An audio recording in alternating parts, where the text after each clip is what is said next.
received some form of emolument due to this, that Nigeria's government must be held accountable. These and many more is why we are angry, that we are angry because killings are still going on. So I'm going to let the floor open the moment we say the national anthem, the second stanza of the national anthem. We're going to say that. And then at the end of the day, we're now going to collectively, with our choir voices, so that we don't jump off cue and scatter everything that we are here for, but to scatter all the bad people, all the people who want to make Nigeria jaga jaga for us. We're going to sing to them at the end when we are done. But right now, as we're going to take different people to protest and speak into the narrative and into the issues. And this is one thing that we have maintained in the last 24 days, because it's also important for people to understand that elections are over. We are at the face of post-election. And I guess this is why a lot of people from the Labour Party and also the obedience, as they say, are not, because here with us, we have PDP, we have APC, we have Labour Party, all the people that believe in Nigeria, in the oneness of Nigeria, all the people that believe in the legality of Nigeria, we are going as one body and fighting the evil of the old order. This is what it is about. It is apolitical. We're not even here essentially for PO. We're not here for Atiku. We are here for credibility. We are here for what is right. We're demanding for justice. We're saying that we don't want anybody to steal any vote and give to Peter Obi. And if we don't want that, we don't want anybody to steal any vote and give to Bado keep coming, but to give to Bola Ahmed Tinubu or to give to Atiku. We're asking for the right thing to be done. Let the person who won be given his rightful mandate. That is what we're asking for.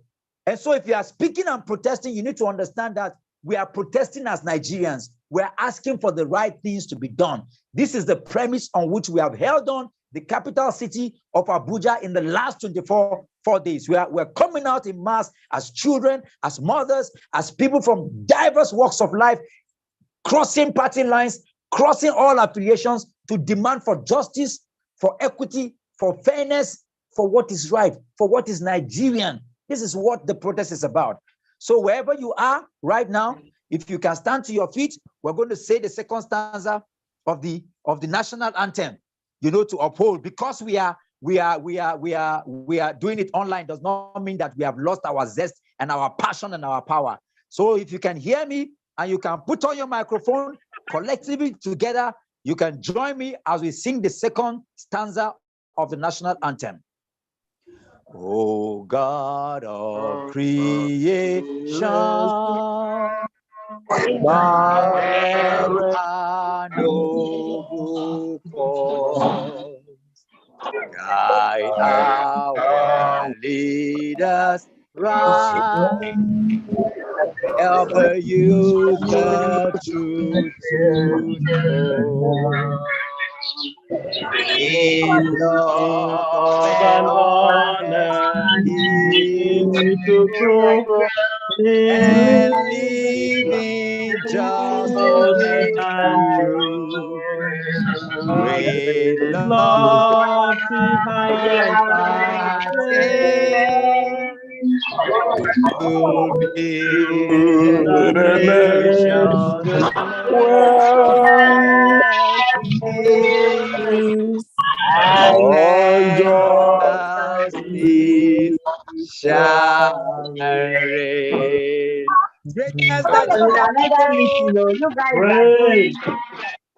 Ever conscious Nigerian people. Greatest Nigerian people. Who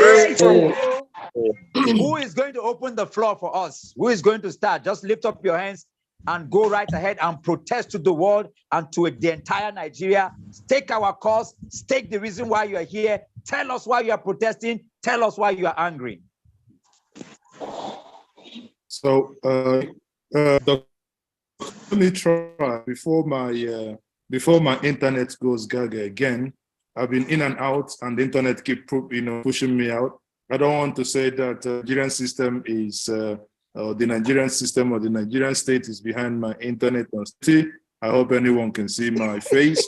So here we are, the 24th day we have been on the streets, in-house, outdoor, also in the Azhar room. We have been everywhere, and we have consistently, demanded that right be done.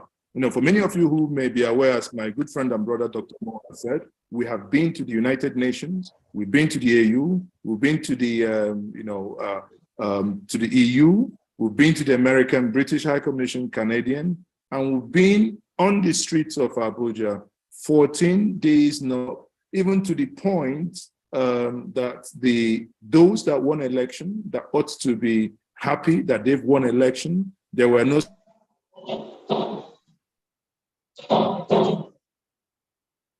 celebration. If they need to wear happiness at last. But here you are, the people that won election, all they keep doing is send their ministers to the United States of America to defend, to defend themselves and say one or two things. Now, Nigerians, we are saying under the free, Nigerian icon of what happened on the 25th of February. It is not the right thing. As my good brother said, it does not matter. It means when something is given to me unjustly, I must reject it. When something is taken from me and given to another person unjustly, we must collectively reject that. If the election was rigged to February,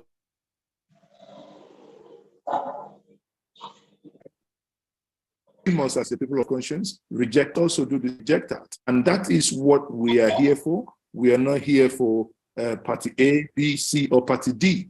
We are here collectively as Nigerians to say we were promised that the election was going to be fair, credible. 305,000, many argue as because of the 305 billion, many argue as a result of the 50 billion that was eventually requested, making it 355 billion, whether 305 or 355. The amount in this case is irrelevant.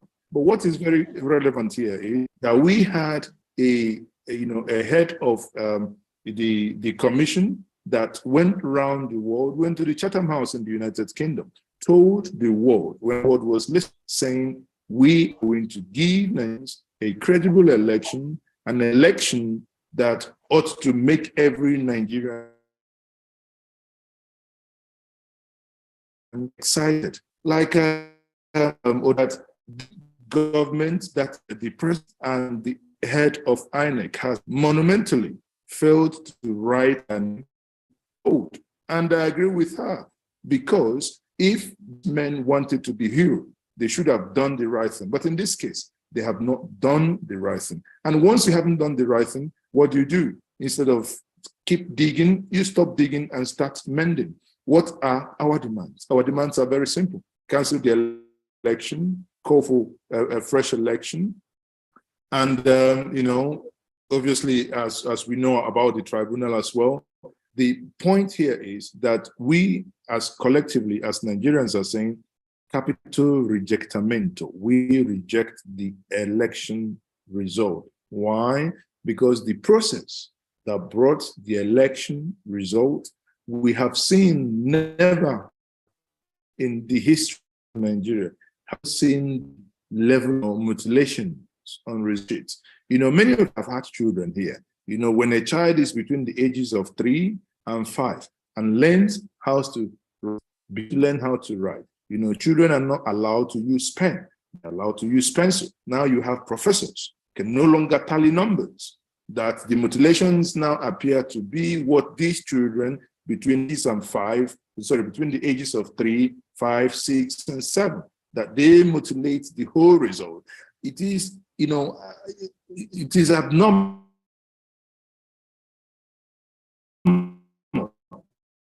for a result 7 only 7 or 7. And sometimes these people are actually very stupid. Sorry, forgive my French, but there is no other way to say it, that even where you have the numbers in words remain the same. You see someone saying this is 7 adults. These are people that promised us that they're going to do the right thing, but they failed spectacularly. in doing the wrong thing, in doing the things that they ought to have, done. So, comrades, ladies and gentlemen, brothers and sisters, we are here collectively as Nigerians to say that as we have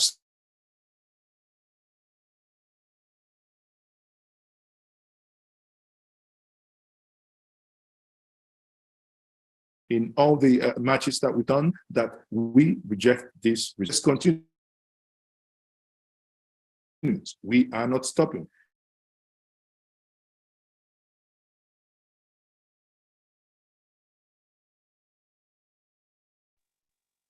Absolutely. I think your network is finally at it. And I think you're just rounding up your points right there. Can anybody hear me? Let me just make sure that I am audible here. Yes, I can hear you. Yeah, we can hear you. Fantastic. And as Mazi has rightfully said, I mean, we have been on the ground together, going through all the places, consecutively for all the days, marching through all the embassies, seeing some of the ambassadors and making our reports. And everything we have done, even for these protests online we're having, we're going to do an update report to the United Nations. So it's important to say this so that while you speak to the issues, because the issues will be reported at the United Nations. That being said, I think we can take our cues now. If you want to be the next speaker, it's important that you maybe indicate by just raising your hand, and we can take the cues at this protest. Okay, my name is Ayokunle. I'm speaking from United Kingdom, and I want to join my voice to millions of Nigerians who are saying no to this election. The election is fraudulent. I'm in my late 40s, and in my experience so far as a Nigerian, I think this is the worst election I've ever seen.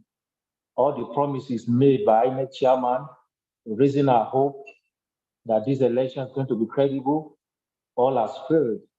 And not to be too rhetorical, I'm joining my voice with millions of Nigerians to say this election should be cancelled. Then INEC chairman should be prosecuted, should be arrested, prosecuted. We are saying no to this election. And like Madmo rightly said, we are not speaking for Peter Obi or speaking for anybody. We are speaking as Nigerians that really want a better nation.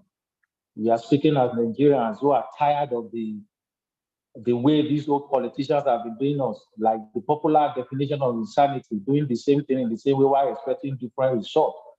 We want a better nation. So we are saying no to fraudulent. We are saying no to election rigging. We are saying no to what just happened on February 25th. And we are demanding that this election should be cancelled and INEC chairman should be arrested and prosecuted.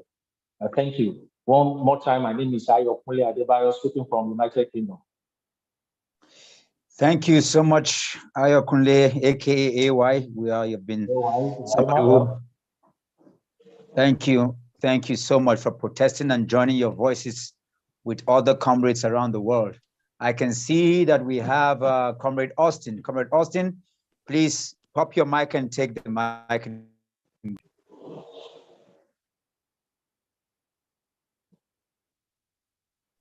Comrade Austin, are you there? Okay.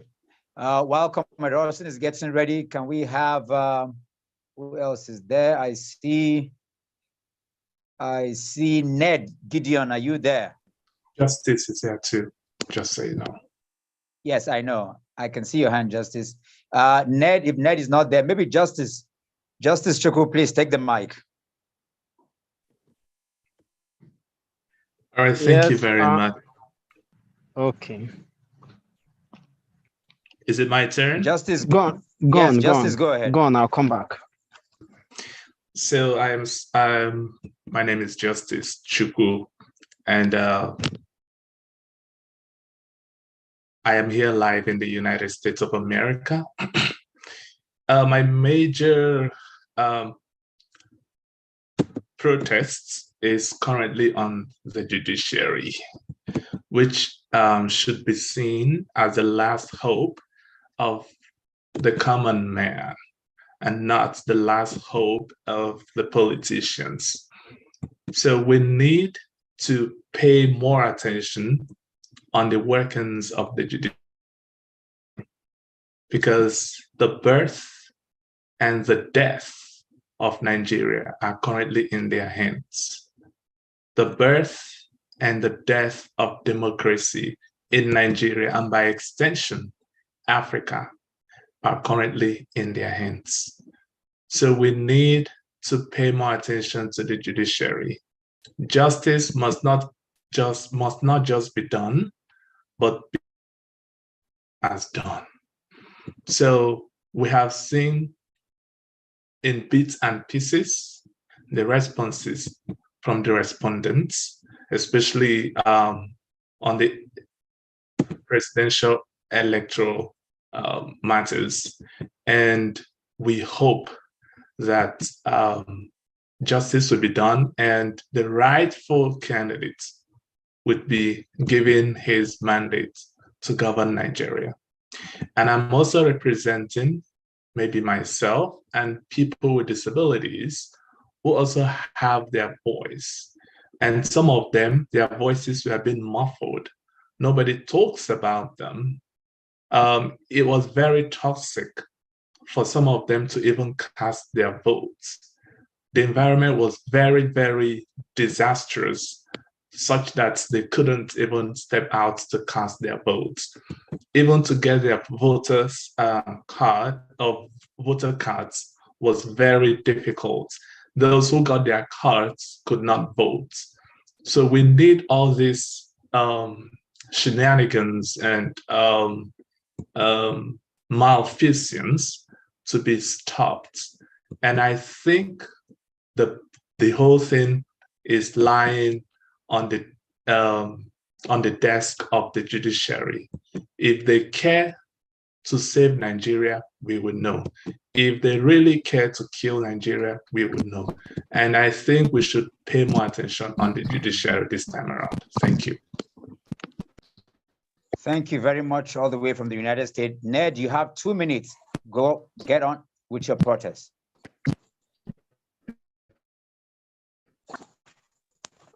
Hello, everyone. Good evening. Of course, I went out on the 25th of February to cast my vote. And on that very precious day in Buhari, Abuja, it rained heavily. There was heavy winds. I expected people to run for shelter and maybe the queue to scatter. Majority, up to like 70% or 80% of the people stood their ground under the rain. They stood under the rain. While it was raining, they stood there. They didn't leave the queue. They stayed and they voted. Of course, we all know that some people flew down all the way from overseas back to Nigeria just to cast their votes. And at the end, what we're having is a selection instead of an election. I stand strongly to say it's unacceptable. That's a rape on democracy. Is like Dirty Ahmed say, that is you're killing democracy. I think we need to start doing the right thing. If we continue at this pace, at this manner, at this age, this era, what are we really going to, where are we really heading to? I think the judiciary need to also do the right thing. Let them not, because I was reading an article of Obasanjo and article how the DC was ruled about 25% and all that. I think if the judiciary do the right thing, we all will be happy. We'll be happy. We deserve better. We Nigerians will deserve better. We've been through a lot. We deserve better. I'm still shocked that nothing is being said about Mahmoud Yakubu till now. I'm still shocked that he's still like free out there. Nobody is questioning him. Nobody's even calling him for just questioning, not even arrest us. Or nobody's even up on all the whole crimes and everything. I think it's totally unacceptable. Please, my president, PMB, please, we are calling on you. We trust that you're a man of integrity. It's time to prove, it's time to do the right thing. We need to do the right thing. For once, let the right thing be done in Nigeria. We deserve better. Thank you. Thank you. Thank you. Salem, take back Nigeria. You got 2 minutes. Please go ahead and protest. Oh, good evening, comrades. Good evening, everyone. I must thank you so much for this opportunity. And at the same time, on behalf of Take Back Movement Spain, we are protesting. And at the same time, we are thanking you guys for your resistance and then your will to stay put and fight back and take back what is ours. And then for your doggedness, and then everyone out there in Abuja, as you just said at the beginning of this program, that it's not really easy protesting in the seat of power, a place like Abuja. Can I be heard? Can you hear me? Yes, loud and clear. Loud and clear. Okay. Yeah, just as I said before, that it's not easy to protest in the seat of power. For instance, in Abuja, everybody witnessed what happened in Lagos during the election, and then we know how Nigerian state criminalized protest. They made protest to be a kind of taboo. I'm not sure. Okay, I think your network is back. Okay, am I audible? Yes, you're audible now. Go ahead. Okay, yeah, I said how, yeah, it's not really easy to protest in Nigeria, first and foremost, because they criminalize protest. And then protest is just simple, a way of expressing one's expressing his anger, or you are not in conformity with something that is happening, you want to demonstrate, simple as that. But they made it so bad that everybody look at you as if you are coming to commit a crime. But I thank you guys for being there, for doing what you are doing. So my protest is for the Nigerian police, and I would like to say from here that the Nigerian police should, as a matter of urgency, protect the protesters in Abuja, not only in Abuja, in other parts of Nigeria that they may wish to protest, because it's our right, and then we have that right in us to protest. So that is the area I'm so much concerned about. Thank you very much.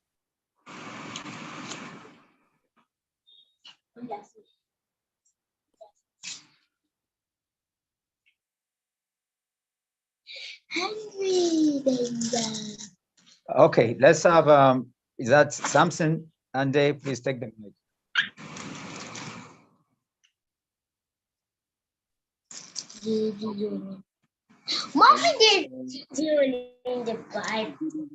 Everyone, thank you very much. I am Tese Samson, and I'm joining the protest from Mexico. So I am also here to also join the protest.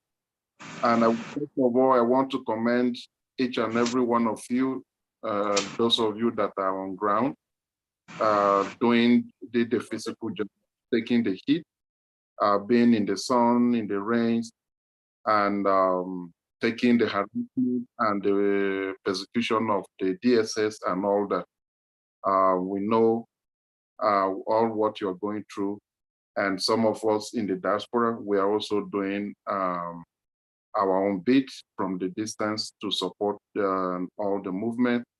And we are going to be on this until we see the final end.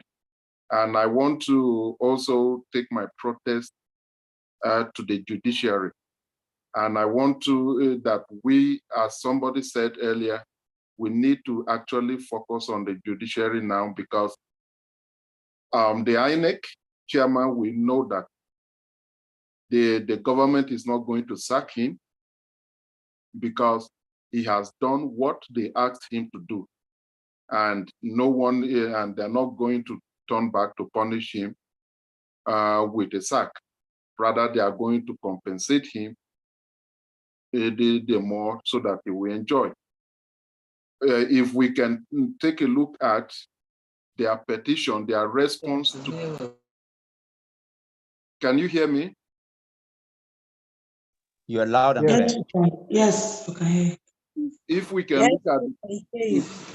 Okay, if we can look at the response of the INEC to Obi's petition. INEC as the body, INEC is not coming as an umpire. INEC is coming as if it is a contestant in the election. INEC is challenging even Obi's eligibility. If INEC is telling us that Obi was not qualified to contest election in the first place, and INEC is the one, the body that is supposed to screen any candidate, that is their statutory responsibility to make sure, and that is why people submit documents to them. That is why people submit all their profile to them, for them to vet in the first place. If INEC is the only person that the only body that has the right to even qualify any candidate, even before they go into election. But today INEC is coming to tell us that Obi was not qualified because as he joined the other party, was fine. So, INEC is challenging that Obi's case we should be thrown out. INEC is coming as an umpire. The other people and their noise at their background, if we can mute our mic. To get the game restarted. And okay, thank you very much.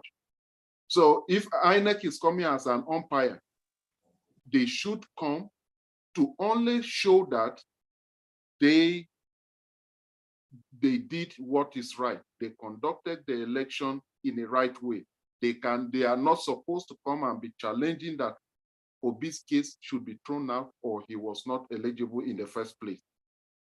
So from there, we can see that they are coming to do the job of the government.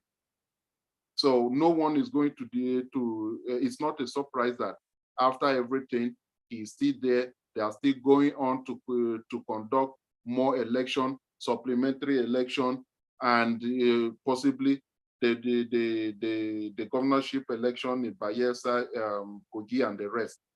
So, well, we can only protest, we can only pressure, but from the government, I know, and I'm very certain that no one is going to fire him.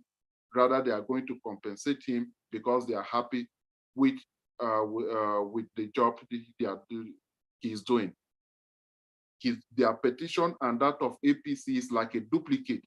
They just copied the prayers of APC and then put it in a different way. Now, the judiciary is where is the hot seat now. That is our last bus stop. And that is the reason why we all have to pay attention to this to these people. We need to know who are the people that are going to sit on this case, and we have to make this demand that this case is being televised. I've seen a lot of lawyers arguing, oh, it doesn't change anything. But if it doesn't change anything, why is it so difficult to just do it? If it is not going to affect or change the judgment or anything, if it is not, so why, if it is being done every other place, if it is being done even in Kenya, if it is being done even in Ghana, this is Africa. It is being done everywhere. Then why is it that we cannot do it in Nigeria? At least let everyone that is not able to go to the courtroom. They always tell us that, oh, it's going to be a judgment in the court. Anyone can go to the court. Is that court? Can that court contain all the people that even if they want to go there, it won't? So let this be televised so that we can all sit in our homes and see the proceeding. If we understand it, good. If we don't understand it, that is not their problem. But we should be able to see this, that justice is done, and not just because it is done, but it is seen to be done. So we join the protest on that we should put more emphasis on the judiciary. We should scrutinize them, and we should pay very close attention to all the proceedings from the court to the end. So thank you very much, everyone. And this is my protest. Thank you, Tese Samson Ande, all the way from the United States. I want to just say to everyone that is protesting, please speak, because speak. This is not, it's not just a meeting, but you're protesting. So speak to the judiciary, because we're going to lift your video and it's going to be speaking to the people. So as you're speaking, this is a protest, not just a meeting. So once you get the mic, speak and protest. Let your anger, whatever you're standing for, let it be made known as though you were right on the street, because this is going to hit the airwaves tomorrow. Are you there, Comrade John Dunu? Please, you've got the mic. Let your voice be heard. Greetings, Nigerians. Thank you, Dr. Moore. You are a great leader. We have been following you. Whatever you ask us to do, we do. We've been coming out for the protest, and yeah, the news is getting out there, you know. I just quickly want to buttress on the point that you have actually touched on, but on a different angle, which is, you know, I want to speak to Nigerians that do not tag us as anti-anyone. Anti-anyone. We are not anti-Obi or anti-Atiku or anti-Tinubu, all right? So we are fighting for a new Nigeria, for a better and a conducive Nigeria, all right? So we are not against anyone. We are really not against anyone. And we don't want to be bequeathed with an unacceptable process of election, all right? I just want to let Nigerians know, the elites, those in authority, to understand that this generation, our generation and those coming after us are so ingenious, all right? If you decide to bequeath to us an unacceptable mode or way or process of ascending to a throne, we will become masters in it. And we don't want that. Please do not teach us bad stuff. Do not teach us evil things. We don't want, all right? All we are asking for is that let the people understand. We're speaking to the conscience of even those that are tagging us to be anti-anyone. Please put Nigeria first. Put Nigeria first before putting any of your interests. Because politics, they tell me, is all about interest. Many people, even including myself, have not been active in politics as we are in this dispensation. And we have become active. Now we are disappointed, but we refuse to be disappointed because we are not accepting the process. We are not accepting what has happened. We refuse to learn how to rig election to become a leader. We refuse to learn how to snatch ballots. We refuse to become a thug. We say no to that. All right. So don't teach us those bad stuff.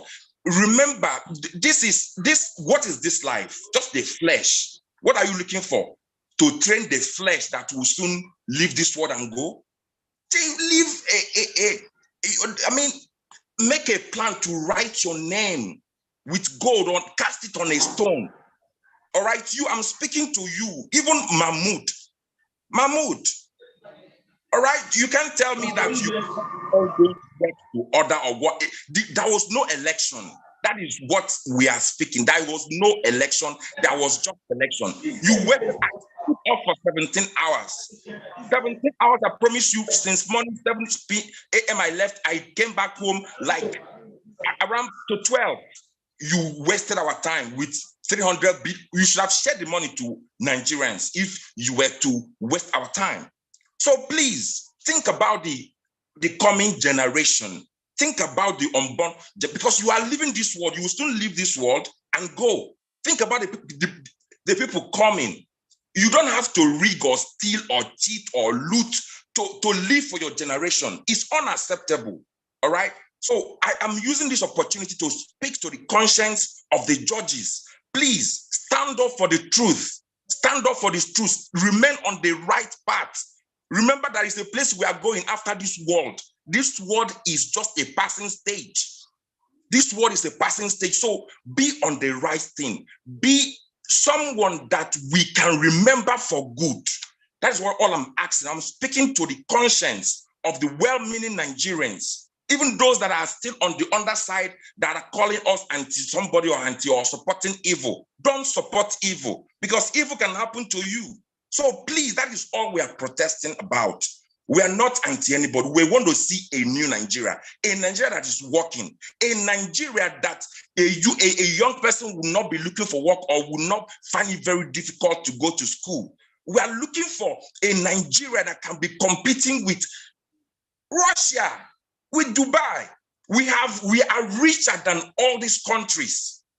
But our leaders have really, really disappointed us. So we want a fresh and a sane and a crop of leaders that are not corrupt, that will come and repair Nigeria. Remember that you came to this world with nothing, and you are absolutely leaving this world with nothing. So whatever you think you are doing, you are grabbing or you are paid money to rig the election, cease. It's nothing, please. So a good name, like my language say, is better than any riches. If you've got a bad name, your name is bad. But it's better for you to have a good name than you have riches and you have a bad name. So please, listen to our voice. I've spoken to your conscience, you the judge, you the well-meaning Nigeria, even the lawyers that are standing to support evil. Please remember this protest that we are doing. We are not against anyone. We want a new Nigeria. Thank you very much. Thank you. Thank you. Let the energy rise. Let the energy rise. Let them hear your voice. Comrade David Onome, you got a mic. You got 2 minutes to do this. There are more hands coming up. We need the energy. We need the voices. We need the anger. Protest. You have the mic. Go ahead. Yes, good evening, Doc. I want to send my voice to the protest that all we are because we are not judiciary before now. But we still hope that with a good conscience, they will be able to deliver justice to Nigerians. We want a better Nigeria. A new Nigeria is possible. Nobody will have Nigeria. It is possible. Nigeria will be great again. We hope in the judiciary that the judiciary this time will uphold their integrity, their lost glory. This case, the judiciary will bring that back their lost glory. Will stand for justice. Thank you. Thank you. Thank you. Thank you. Prince Harry, are you there? You've got the mic. Let's see. Let's feel your anger. Yeah. Good evening. Yes, I'm on now. So sorry for the video. I don't have a light here, so I wouldn't do video call. So I want to, my protest is this. Are you telling the NEPA you are apologizing to NEPA? Who are you apologizing for? I think the people here have not been coming out for protests. You have no vent your anger on the people that will not give you light. This is what protest is about. Exactly. We're not having a meeting. Go ahead. Don't apologize. Just vent your anger. Yes, it's part of it. And where I'm is Maraba. So this place here, we do not have light for so many times now because of the bad governance we are. So right now, I'm trying to bring out my protest based on things that are happening in this country. First of all, let me base on the judiciary. Judiciary is going to be our problem.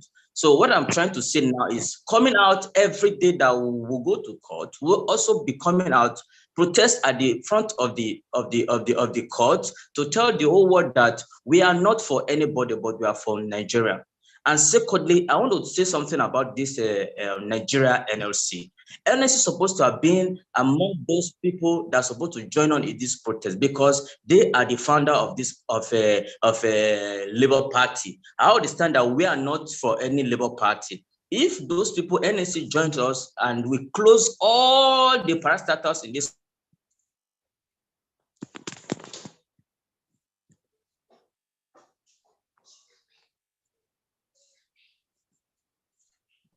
I think they've taken your lights. They've also taken your network at this point. This is why we must not just feel good and be happy. At that BLW, are you there? Let's kill your anger. Are you there? Yes. Thank Please you, Dr. protest. Moore. Thank you, Dr. Moore. I have been calling you on phone because my heart is you are trying everything possible to make it to be in the way it's supposed to be, following Constitution. But I think we are tired of this Constitution. The last second person that talked to speaking to their conscience. These people we are dealing with doesn't have any conscience in this age. They don't have one single conscience. It's the time as we have stand up to take Nigeria back to ourselves and set it the way it will be is what we will continue. Secondly, the issue of court. I don't know why we are still leaving the court not to start on the petition that have already signed to them. It is the time we carry this particular protest to the court and they show them that we are not politicians like them. We are new breed. Thirdly, I have looked over all these things. You people are managing it on one side, which I have called several times. How can this protest be moved from Abuja to north, to southeast, to southwest, to south-south?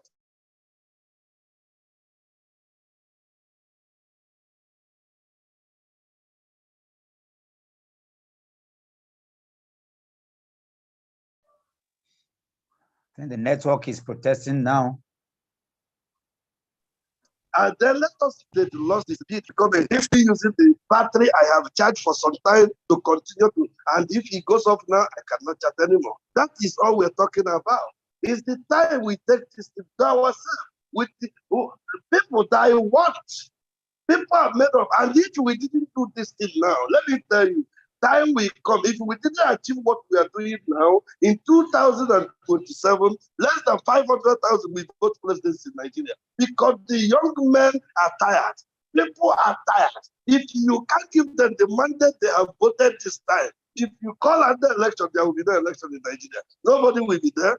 I remember in the past when you're talking about the election, an Igbo man like me will go to field to play my football because I don't believe it exists. It is the what INEC tell us that they will use beaver and transmit. I said, let me see how they can lead this again. And we become involved. We champion. I am living in Taraba State. We fight empty-handed to get 147,000 votes for P2B, the president Nigeria needed. For the first time, PDP doesn't conquer everywhere as they think in Taraba. We challenge them, we defeat them with the league election as much as the league, and they couldn't make it. So based on this, there is more fire we need to put. There is time to call the stakeholders of forbidden family and the CSOs together, including the last person that said, we bring level Congress into this. If they don't want to be involved, so be it. We will achieve everything we need. Thank you. Let another person speak. Thank you. I like the fire and I like the energy. And yes, by now we will be hoping that other states will take up the energy and run with it. You have seen what has been happening in Abuja. I like what they're already doing. It was in Port Harcourt a few days ago. Some people called me, they replicated the flyers, they took the music, they started going to the street. This is what we want. Even if you are 2 people or you are 3 people in Taraba, wherever you are, Come out and occupy the INEC office. Don't wait for anybody. Get the little water and the little money you can get and start, and more help will come. This is how we have done it in Abuja. This is how we are going about it, and that's how we're going to keep doing it. If we call on any institution and they refuse to come, we will take the protest to them. And like the person who spoke about the labor union, if labor union have collected money from Agbado and they are refusing to come out, we will take the protest to them. This is not the time to sit on the fence. This is time to speak to them. And I want more voices. Speak directly to them because they are listening to you. By the time this report is coming out tomorrow, speak directly to the media houses. Speak directly to Labour Congress and Labour everything. Speak to them directly. I know we have, who is here now? We have Fortunatus Onyeka is here. Before we go back to China. Fortunatus, you got 2 minutes. Get your protest to whichever quarter you want to get it to right now. Oh, thank you so much, my leader. Good evening, everyone. I've been so angry about these things that are going on in this country, and I begin to ask our elder statesmen, and I begin to ask the judiciary, I begin to ask the youth, I begin to ask every Nigerian, are we going forward or we are going backward? We say we are in Nigeria, we are a nation that's supposed to be operating with a laid down rules, laws that are governing us. INEC came out with what they call electoral law of 2022. The process which election, a credible election, is supposed to be conducted in Nigeria in 2023. And there came the time for the election. INEC went behind, threw away the electoral law, and did things the way they feel. And they expect we Nigerians to live like that, a lawless nation. Now the issue has gone, the issue has gone to the hands of the judiciary. The judiciary is supposed to be the interpreter of the law, the interpreter of the rules that govern Nigeria, the interpreter of the rule of law. It has gotten to their hand, and I want to speak to them. I want to raise their consciousness and the consciousness of every Nigerian. We cannot allow Nigeria to go down as a lawless nation. We have electoral process, electoral law that are being made and passed into law, signed by President Muhammad Buhari, on ways that the election is supposed to be conducted free, credible in Nigeria. And INEC did not follow this process, and you want us to accept this? For how long can we keep on dragging Nigeria backward? Look, I've been running generator for the past, throughout today, I've not gotten light in this my house, and I've been running on generator. I pay NEPA bill, yet I still spend money in running generator. We cannot continue like this in this nation. I want to call on the judiciary, especially those that will be handling these court cases. This court case, this presidential election tribunal matter. They should take Nigeria into consideration. They should take the laws governing this country as a nation into consideration. They should take over 200 million Nigerians into consideration and protect the interests of Nigeria. They should interpret the law the way it ought to be interpreted so that we can live as a lawful nation. What are they teaching the young ones, the youths that are coming up? Do they tell us that we can just come up with anything and live with it? Do they tell us that they can make laws and anybody can go contrary to the law? Nobody.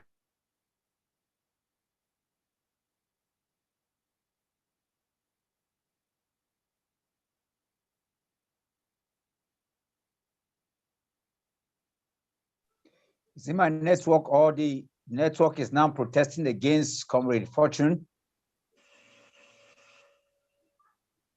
Is the network? The network is now protesting. That was a very good energy vented there. We're going to take this time to allow some of our women to speak up even right now and give us their own perspective to what's going on here. I see, where is China? China, have you disappeared again? You've been raising your hand. Can we have China? China, are you here? I'm here. China, I'm not disappeared. I'm very much here. China, so good to see you. Please talk to us. The mic is yours. Take the protest to where you want to take it. Yeah, Nigerians, I bet each and every one of us is vexing. I know that each and every one of us is, we are all angry and we are vexing. As women, I look at it. The last time I was out in the protest, I literally wept when it was time to pray. I wept because I looked at a nation so blessed. I looked at a nation so enriched. I look at a nation that have everything. God has given us everything going for us. And here we are watching the least of us messing up the best of us. We are here watching the worst of us trying to lead the best of us. Ironically, if they know how to do it, it wouldn't be a problem. But it's a case of you don't know how to do it. Most of them have lived a life of criminality. And how can the criminals, how can they be the ones moving us? Look at where they have moved us to. I was discussing with my son, and I said, son, what do you think about Nigeria? He said, Mommy, if you can put me in the best of schools that your money can afford, the best house that your money can afford, take me to the best places that you can afford, and leave this country to me as my nation, then it's a total scam. I think that is actually the summary of it. Some of us, especially the so-called politicians, you may gather all the money, I tell you, but there's one thing you don't buy. You don't buy your nation. You are as good as your nation. You can carry all the money and go anywhere. You're a second-class citizen. If you don't know it, China is telling you this day that if you like, carry all the money to the uttermost part of the earth. There, as long as God did not drop you there from heaven, you are a second-class citizen. Hear me now. You are a second-class citizen. When the chips are down, they will tell you where you're coming from. You might as well go and inquire of the Russian oligarchs. I'm telling you this because we have traveled far and near. We have gone to places. And the moment you get there, even if you carry their passports, there is this thing in you that tells you you don't belong here. It's just the truth. It's just that a lot of us have lied to ourselves. And you stay out there thinking that because you carry their passport, you belong there. You don't belong there. There is that glass ceiling. In case you're not seeing it, let me make it very clear to you. There is that glass ceiling put ahead of you. So if you like, carry all the money, Mahmoud, collect all the billions, take it to anywhere. When you get there, they will tell you you are a second-class citizen.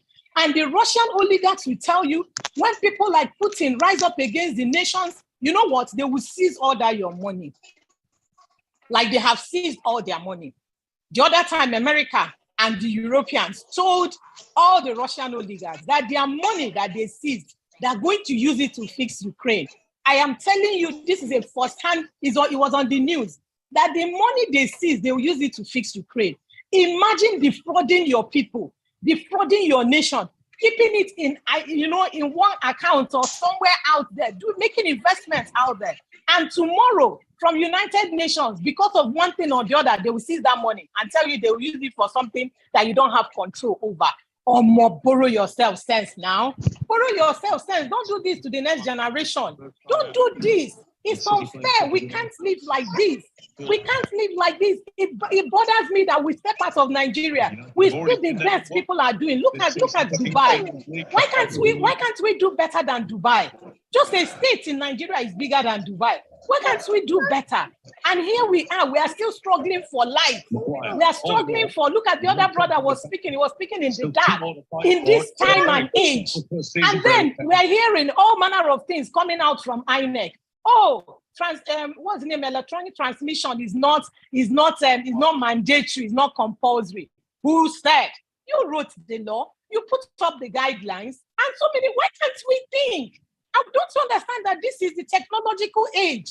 Whatever your shadow is haunting you. What you said yesterday is haunting you tomorrow. So we should stop all of this nonsense. Please, my Nigerians, wake up. Nobody will do it for us. And I make it known. The outside world are just watching us and laughing at us. I tell you, because they know it is us, the Nigerians, that are holding ourselves down. Most times we say it's the politicians. No. You and I, we are the ones holding this nation down. If they didn't gather us together to go protesting, that is how we will still be in our house. Most of us had depression. A lot of things were happening to people. And people are there, this is Nigeria. This is not Nigeria. This is what you have made of Nigeria. So this is the time to rise up. Rise up now. Get out of your comfort zone. This is the time to move and reclaim your nation. It is either now or you lose it. Thank you.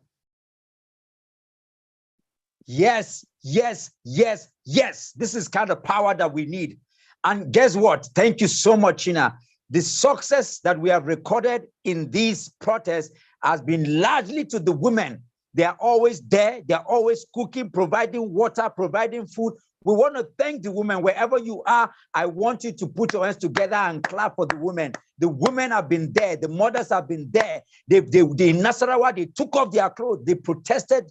They came to the American embassy. They shocked the whole world. Joe Biden and everybody in America saw them, that they took off their clothes. The news went viral. This is what we must do. You know, and I want to thank you, China, for saying it. There are a lot of people, they've been abusing every day. Dr. Mo, you are useless, you are everything. But guess what? Because we went out, the CJN ran back from wherever he went to and came back. Because we went out, now they are afraid. Because we went out, Lai Mohammed is going back to the US. Because we went out, we reported them to the embassies. We reported them to the UN. We are reporting them. Because of that, now people are waking up. Chimamanda is waking up. Wole Soyinka is waking up. This is the power of protest.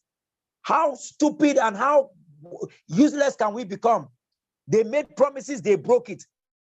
We saw what is happening, and yet if we don't put pressure on the judiciary, we'll just go the other way. It is the pressure we are putting. So I need people speak here. Let the judges know that posterity will not forgive them. Not just posterity will not forgive them. They will not walk on the street of Abuja if they do the wrong thing.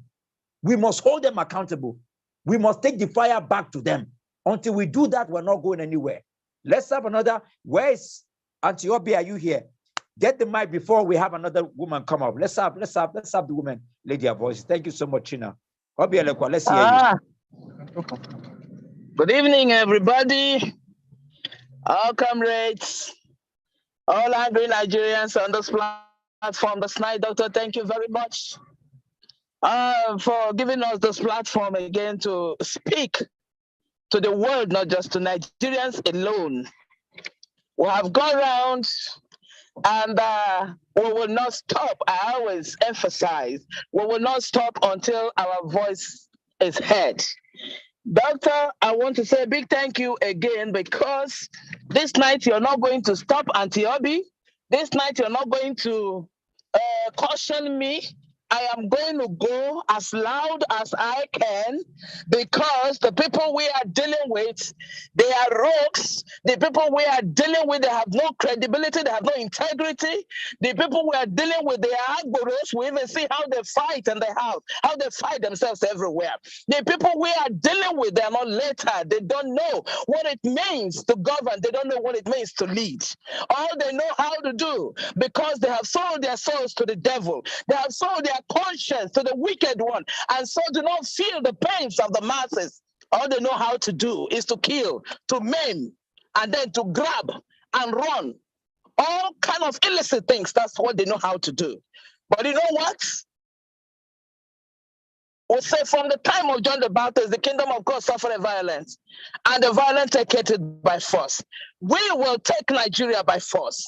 There ain't no stopping us. We are taking Nigeria by force. And so, as many people as are burning their data, as many people as are disturbing the ears of people on phones, Nigeria this, Nigeria that, like my sister rightly said, they better start coming out from their comfort zones. We better take over the streets of Nigeria in all the states. We have started in FCT. Let every state, those in diaspora, you know what, doctor, let me tell you, let me shock you. I felt like when this happened, our diaspora brothers and sisters, there should have been a mass return. We should have shown these people what they have never seen in the history of Nigeria. We should have treated them like dogs they are and not us instead. Yes, it's high time we stop all the big dramas. It's high time we stop. It's high time we stop. It's time for action. It's time for strategies. It's time for people to say, hey, listen, get out there. It's time for our men to say, I am going, my wife is going, my children were going out there. Because you are at home, you die. Wherever you are, you die. There's no safety for you. There's no food for you. You don't know what may come up to you the next morning. Nobody's sure. Nigeria is one day one trouble. So why can't we lock up our houses and every man lock down the market, lock down the churches, lock up everywhere, and tell these people that enough is enough. You know why they're having the stage? Because they know that Nigerians, they behave more like cowards. They know that we are busy on the social media. They know that the highest some people will do is just to, chat on social media. And they are used to it. They have developed thick skin. But you know what? I am using this medium to talk to our brethren, to talk to fathers, to talk to mothers, to talk to the youths. We need to take it by force this time around. The judiciary is not left out. This time around, we're going to be investing more energy on the judiciary. As we resume back procession, we're going to occupy the judiciary, whether they like it or not. And if states still do not heed, we may begin to locate them in their houses. They are going to see the stuff they have never seen in Nigeria. A new Nigeria, for sure, is possible. The rebirth is possible. And we will have it. And as many of them that do not like good things, as many of them that do not want to enjoy the new Nigeria with us, they will go down for sure. However God is going to do it to them, however God is going to handle them, we have called on God in prayers, we have tabled our matter to God in prayers, and we are still praying and we're not stopping. The likes of things that happened in Nasarawa is yet to repeat in all the states of Nigeria. I can promise them that for free. It will still happen. So they better get ready. Nigerians had better get ready everywhere we are. We better get ready. And that will be it for now. They robbed, they raped, no credibility, no justice, injustice everywhere. Is it wrong to ask for equity? Is it wrong to ask for the good thing to happen to Nigeria? Is it not possible that Nigeria be made another Obodo Yibo? Is it bad? Just wicked men and women. Just wicked, set of wicked people that feels that there's nothing we can do. They've gotten all the billions. They've stolen all that they can steal, all that they can steal from Nigerian treasuries. And as far as they are concerned, their money can buy them everything. But we're going to tell them, no, money cannot buy everything. Money cannot buy people like us. And so they will have us to contend with. Thank you. Thank you so much. This is the kind of fire we need. Thank you, Comrade Obi. Thank you for that. For those who haven't seen, except you haven't seen, I don't know how many of you have seen the latest, where Asari Dokubo said, government has paid me to kill people. What I'm going to be doing now is kill people. And guess what? If you want to be afraid, get ready, because they're going to put enough fear. They're going to put enough fear to the point where sometimes some people will even be afraid to join even an online protest, not just what we do on the street. This is what they want. But guess what? The only thing that can break that is called courage. It's called fearlessness. It's called objectivity. Is the power to come out and speak. If people have gotten to the point where in today, 2023, they can hit their chest and say that government has paid them to kill people, and we have people here who are checking out, who won't even come out, who are there saying, hey, don't follow Dr. Mo, don't do this, so don't follow these people. Is that what we want? This is why we were beaten from our polling booths. This is why we were chased from our polling booths. This is why we were cut from our polling booths. And guess what? If we allow that to happen, 2027, we can't even come out, because they will just declare whoever the winner is. This is what they plan to do to Nigeria. Are we going to allow that to happen? The question is all right before us right now. Who is there? Ambassador Jennifer, are you there? Somebody was supposed to speak before you. I'm trying to look for who was the lady. Well, let's take the ladies. Ambassador Jennifer, you got the mic. Please take your protest to where you want to take it. Good evening, everyone. I am super excited to be part of this online protest. One thing you guys don't know, that this is historical. This is truly historical. It's going to go down history. The first set of people that stood in front of whatever thing that was going to be done. When we come out on the street, a lot of people have called me. People have said, they say your husband, tell your wife to stop this thing. You die only once. It's just once, either which way. Some people were going to their farms, they were killed. Some people were getting an accident on the road. Some people just get on a flight, going to the next place and they die. Die, not die. So, but if we are going to be on the street for the right thing, because we have children, we have a future. Some of us have lived well, thank God. But what about the people we're leaving behind? What are we doing? What do we expect from them? There was a selection, not an election. And then they expect us to just sit quiet and just watch them do what they want to do. Just like Dr. Mo said, come 2027, they're just going to announce who they want if we don't stand up. If we don't stand up for the youths are the ones that are supposed to be on the street with us. Instead, when you go on the street, you see more of mothers, because these mothers have children and they know what it means. I appreciate a lot of the young men that are coming out too, but we expect more. And then what is this thing we're talking about? They decided to do what they want to do. You just talked about the fear they're putting inside all of us. Yes, even if you're afraid, but the courage that will come out is greater than the fear that they are putting inside all of us. Somebody, when this thing happened, everybody went numb. The whole country went numb.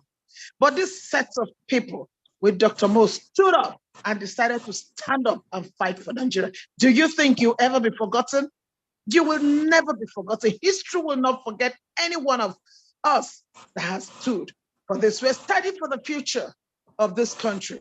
And we're not going to stop. Trust me on that. We're not going to stop. Whatever it will take, we're not going to stop. I'm so glad most of the people speaking, it's not hunger. We're not looking for food. We're not hungry. We're not looking for money. But we're coming out to talk, to stand for justice, for what is correct to be done in this country. I appreciate all of you that are online this evening, and we're not stopping, because thank God the UN has been activated. You guys don't know what you've done. This protest has been activated in the UN and is down in history. If we're called today to speak in the UN, it's historical. It is there. So you are part of history, and the world, Nigeria, will never forget you. Thank you so much. Keep the flag flying. Thank you so much. Thank you. Thank you so much, Ambassador Jennifer. I remember in the words of Dr. Walter, when we were received on the second time when we did the update at the UN, he said he's excited about the protest, and that 24 hours after our deposition, that the Secretary General of the UN was going to receive our deposition. What more can we ask for than to keep putting the pressure? Thank you so much for that. Jumbo Godwin, are you there? Jumbo Godwin, take the mic and take your protest in 2 minutes to where you want to take it. Good evening, everyone. I'm Jumbo Godwin. I'm in this state. Well, I just want to raise my displeasure at what happened on February 25th. We all went executing our franchise, and we were told in school that election is a prerequisite for democracy. And at the end of the day, by few set of persons who I can tell as kleptocrats, we have been trying to organize ourselves, especially in Edo State, to see how we can march down the streets. But on the long run, persons have been divided by getting me more and more. Understand? And I thank God for what I've seen in some parts of Nigeria, like Abuja and in diaspora. So the fear of what happened during the NSAS protest, when many of us were being killed, many injured, and that so many people, especially vibrant youth like us, to come out and join the protest. And most here is family, because with what we are seeing now, our children is going to suffer for it. We are being enslaved, and they are preparing to enslave our children. And I thank God that we have young and vibrant people who have come out to register their displeasure just the way I'm feeling bad. What I'm saying is there a way we can organize ourselves? Let's close down the full 36 states, all the airports, all the local and international airports, every politician. Let us remain in Nigeria. Nobody goes out, nobody comes in. Let them see what they have done, for what the damage they have done. And in every country that is working today in the world, the judiciary the judiciary is working, the system will be working. And because in Nigeria, the judiciaries are part of the problem or part of those are bought loyalists to the politician. That's why it's as if nothing is working in this country. So all eyes on deck for the judiciary. The judiciary must at this time because things are not really working out. Many of us are suffering. Some of us fail after school, nowhere, as in no job, nothing. It's as if we lack opportunity in Nigeria, and we have potentials. We have people with like mind. We have people who can think beyond the box. But because the government have perpetually tried to bring down our self-esteem, we don't have anything. What I'm saying in essence is we can organize ourselves and shut down the airports in Nigeria. Nobody goes out, nobody comes in, so that they know that what they have done is not right. It's not right. But if we keep on, if we keep the way we are doing, these people are very smart. They are very smart, and this few period they are trying to come out with a plan to make sure that this work. If it doesn't work, the other one will work. So let's see how we can shut them. Let everybody. Nobody goes out. Nobody comes in. All the airport. Let's shut them down. At least this is not about Peter Obi magnet. This is the magnet of Nigerian. They have stolen our magnet, and according to what some of us are saying, what is the fate for 2027? What's the fate? If they can do it in 2023, it means they have a bigger plan for 2027. And it means we must correct this nonsense. Thank you. Thank you. Anulika Day, can you have your time? Your microphone is still off. We can't hear you. Your microphone is off. I can't hear you. Let's see. Okay, you have been unmuted.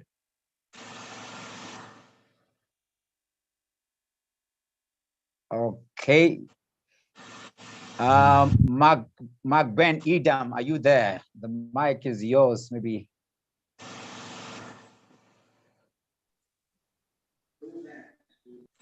All right, thank you so much. My name is Mark Ben Edam. I'm speaking from the UK. I don't know if people who are not speaking could mute their mics. I think it's just the normal thing to do, so we don't have background noise. I am joining the protest because I'm angry, really, because the hope we had that Nigeria will get it right this time around was shattered by men who feel they own Nigeria more than any other person, by rather illiterate minority that feel every other person should bow to them. I'm joining the protest because I also feel that we, the obedience, are not doing enough to, douse the idiotic stuff these guys are using our press power. Before I go on, sorry, I'm a P2B supporter. I'm not here to say I'm not supporting anybody. I'm not supporting this. I'm supporting P2B. And I'm a P2B supporter. So the protest is necessary at this point because we've seen that the people we trusted, like INEC and the rest of them that promised us El Dorado, have snatched sleep from our eyes. We are not sleeping anymore. We are just moping. We don't even know what tomorrow will bring for Nigeria because they've succeeded in installing people who only believe in gagging the freedom of people who believe in crime. See what they did today, just bringing out a picture of P2B saying all manner of things, even illiterates who were even, rusticated from school could come and call P2B any name they want to call him, because they are all looking for ways to fill their pockets.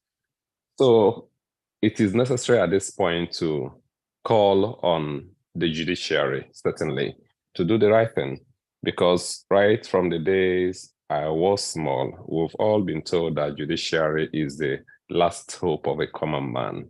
In this case, we are the common men who are asking just for a better country we can call home, a better place we can look back to and beat our chest and say, yes, I'm proud of this green passport. I am joining this protest because we've disappointed Africa as a whole. A lot of Africans believed in us. Over here, I have friends from Ghana who were all telling me how happy they were that somebody like P2B was contesting. Someone even asked me if we could lend them P2B because they need someone like that. You know, sometimes you don't even have the face to talk to them anymore because our people have actually dashed the hope we had. Though all hope is not lost yet, and that's why this protest is highly necessary. So I am calling on the judiciary to do the right thing. To do the right thing, just follow due process. I know a lot of things must be going under the bridge right now. I know a lot of Ghana must be exchanging hands right now. I know that lots of promises must be, tabled, must have been tabled on the table, must have been laid on the table right now. Promises of making you better than you are today. But can we ask judiciary at this point to shun any temptation and do the right thing for Nigeria and Nigerians? Nigerians are dying in their numbers, and it's unfortunate that life in Nigeria does not even mean anything anymore. People are dying every day and nobody's even saying anything. People are dying every blessed day of hunger, and we are hearing of people saying they borrowed $800 and something million to give to who? To give to their, to their boys on the street, to their demagogues, the people they've made that they've always used to destroy Nigeria. I'm also protesting because the people who are asking for the right thing are being muzzled, are being called names. Imagine illiterates calling obedience obidiots. Imagine people who can't even untie the shoes of P2B. And I'm protesting also because someone like Wole Soyinka could come out to call someone who is demanding for the right thing to be done as, what name did he use? As an anarchist or so. And I was so disappointed that he could come out to make such a statement. Fascists. Okay, fascist. Yes, he used that word, fascist. And in his class, as a Nobel laureate, if he could make that comment, I feel Nigeria is finished. I'm protesting because I'm not disappointed in what Asare Dokubo said, because those who always kill by the gun will be proud of the gun. I'm protesting because people who we even believed in, some celebrities, are not even speaking up. And it's unfortunate. I'm only so proud of Chimamanda Adichie. I watched his program, his interview at Arise, and he was proud to stand that he said what he said, and he meant what he said. So I'm also protesting once again to ask that the DSS should do the right thing. They should use intelligence and be intelligent enough to do what they are supposed to do and not being used to threaten innocent Nigerians who are just asking for a better country. Thank you so much. I'm Mark Ben Eden. Thank you. Thank you, Mark Ben Eden.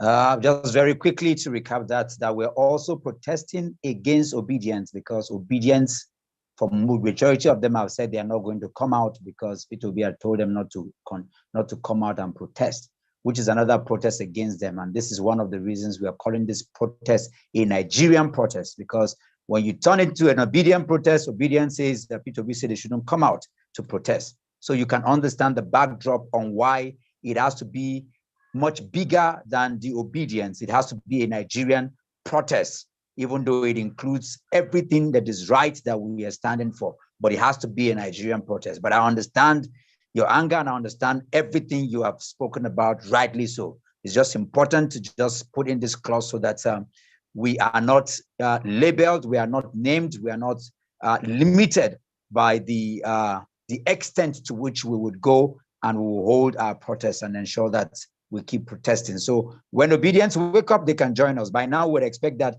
even at this online protest, for those who have been shouting, that we should have, 1,000 people. But I can tell you that 90% of obedience do not want to protest, which is why we're also protesting against them. Like we're protesting against the Labour Congress, we're protesting against anybody that does not believe in protest, we are protesting against that person because that person is an enemy of Nigeria. Chinyere, yes. Yes, I can see your hand. Please, I know that I spoke a while ago, but maybe I'll have to go to work. So I don't know if you can just permit me to speak in case I have to leave. Okay, let's just allow Chinyere Oyakere to just come in, and then you can. Is that Emmanuel Okpa, right? Okay. He's been here for a while. Yes, Emmanuel. I don't know what's happening because I'm seeing two. If you can hear me, just can you hear? Yeah, I know you're raising your hand. Can you hear me? I can hear. I can hear you. I can hear you. I can hear you. Okay, go ahead. After you, then we take. Yeah. I should go ahead, right? Yes, please. Go ahead. Okay. Right. My name is Emmanuel Okpa. I'm calling from the UK. I want to talk about 3 areas. The first is general. I want to thank you, Dr. Mo, and all those who have made all the effort to start this movement up to this day. Is it the 21st or the 23rd? What did you say? Day 24th. Day 24th today. So I really want to thank you guys because it's not easy to brave it the way you all have done and come out, especially in Abuja, where you described that it's probably the most dangerous part of Nigeria to do a thing like this. So I really salute your courage and all of those who are joining you. Now, I just want to let you guys know that, I mentioned this to you, privately yesterday. The powers that be, Buhari, INEC chairman, and Tinubu, whatever, and the rest, they're all believing in the fact that this movement will fizzle out. We'll all make this noise. It's the early days as they talk for, Niger, morning sun, not the last day. They are banking on the fact that this movement will fizzle out, and then once they fizzle out, we will go quietly into our various homes and businesses, and we'll carry on, and then they continue as it has always been. So I just want to encourage all of us that this movement shouldn't die down. This movement, if anybody is there sitting there and thinking that this matter will be resolved probably in 4 weeks or 5 weeks or 6 weeks, no, it means we are not serious. It means these guys would be right in what they were thinking, that will fizzle out. This fight has to continue. It's not probably going to end in a few weeks' time. It's probably going to last for months and months and months. We should be ready for that. We should be ready to stand steadfast and make sure we take this fight to the end, whatever it takes. Because if we slow down, they will take over and continue in the way they have been doing. So please, please, please, let us all be clear on our mind that it is not a fight for 2 weeks, 3 weeks, 4 weeks, and then we just stop and, we expect things to get right. It's not going to get right. We will stand. Well, it's not going to get right until we stand and fight it.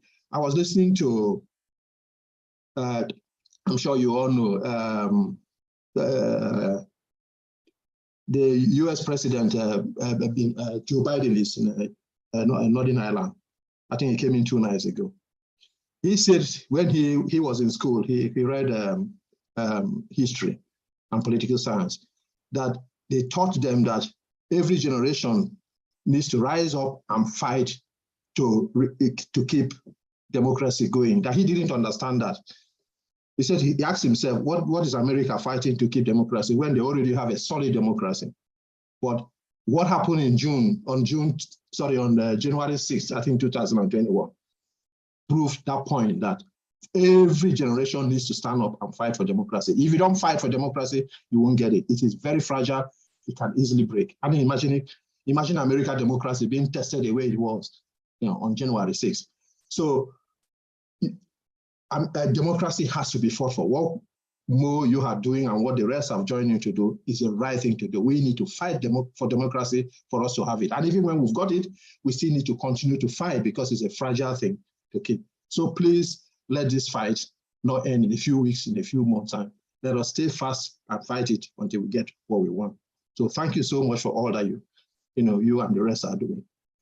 The other point I want to make is draw your attention to an aspect that I don't hear people talk about much, about it a lot. Yes, we all know elections was, we're all rigged. I mean, I watched it from here on that Saturday, 25th. I was not in work, I was at home, and I watched everything that happened, especially Port Harcourt, which is close to my area.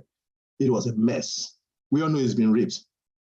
Now, the proof of that, Peter Obi has told us that he has all the proof to show to Nigerians that this election was rigged and that he won the election.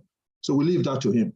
But the aspect that we can very easily, prove that election was rigged, and we can hold INEC chairman responsible is what I want to talk about here. I have gone to the INEC website and confirmed these statistics I'm going to give you now.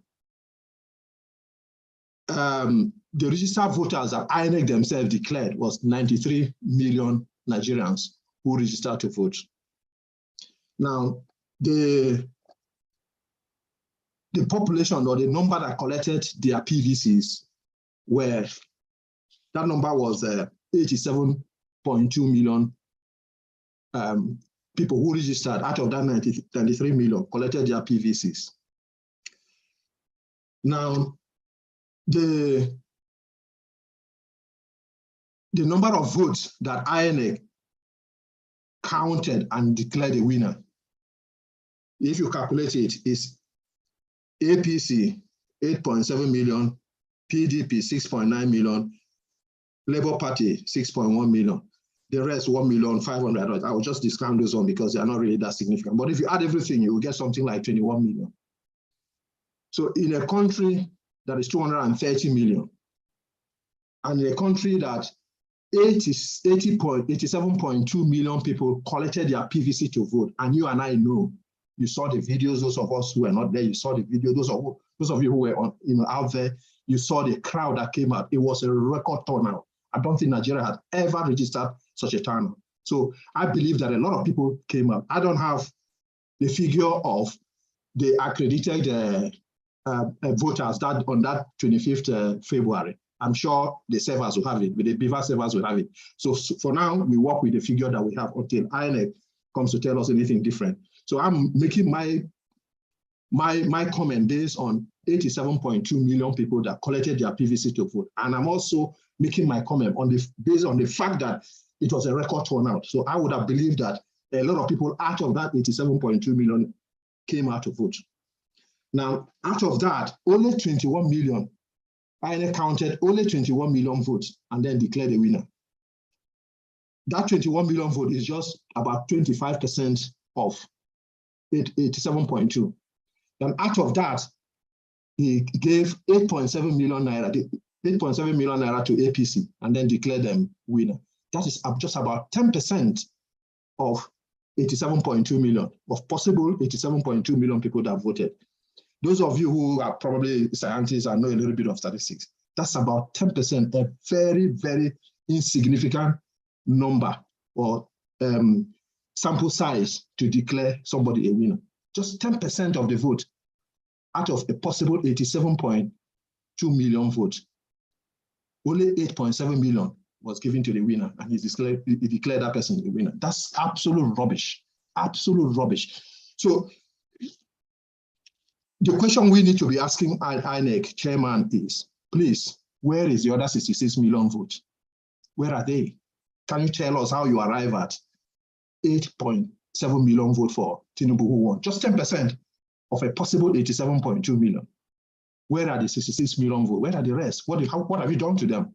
If they say they are invalid vote, okay, show us where are the invalid vote. So these are the questions we need to be asking INEC chairman to show us, to prove to us how he arrived at 8.7 million votes for Tinubu that he has declared the winner. Where are the other 66 million votes? And if he cannot prove that to us, then it means this election is null and void. So we need to be asking those questions to INEC. The third part that I want to talk about is, I have said at the beginning that we need to keep this fight on.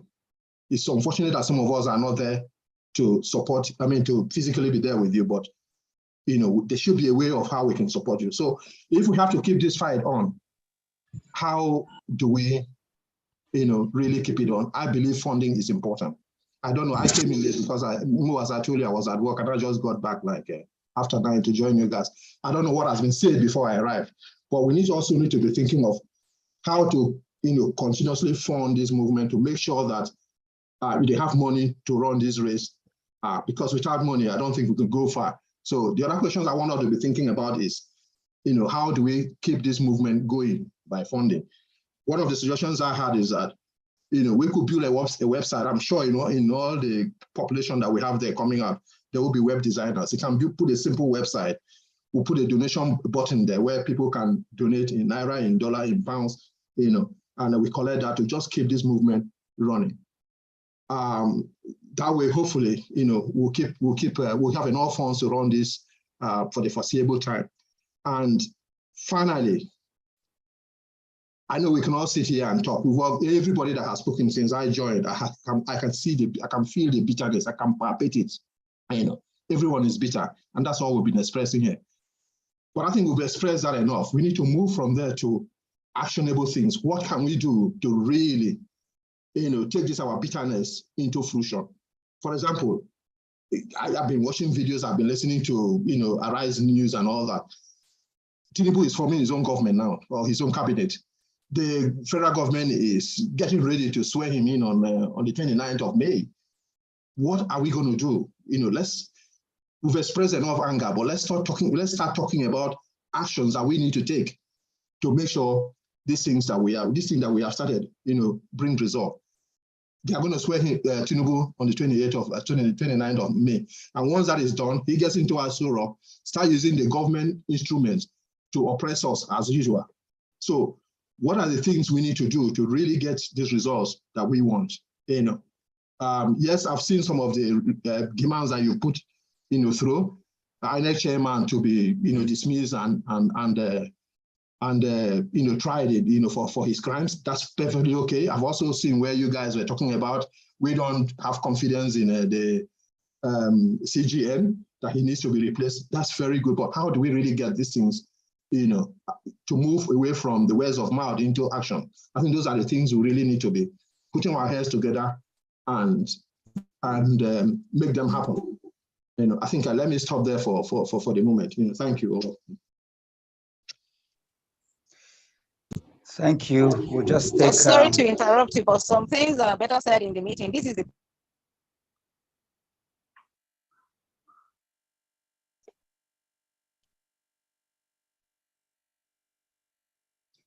I needed to know, was that Honorable Eunice?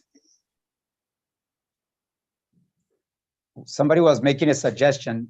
No, that wasn't me. Okay, because I didn't hear the person. That was Maureen. That was Maureen, but I think maybe our network is taking her out. Okay. No, I was just, hello, sir. Yes, I can hear you. Yeah, I was okay.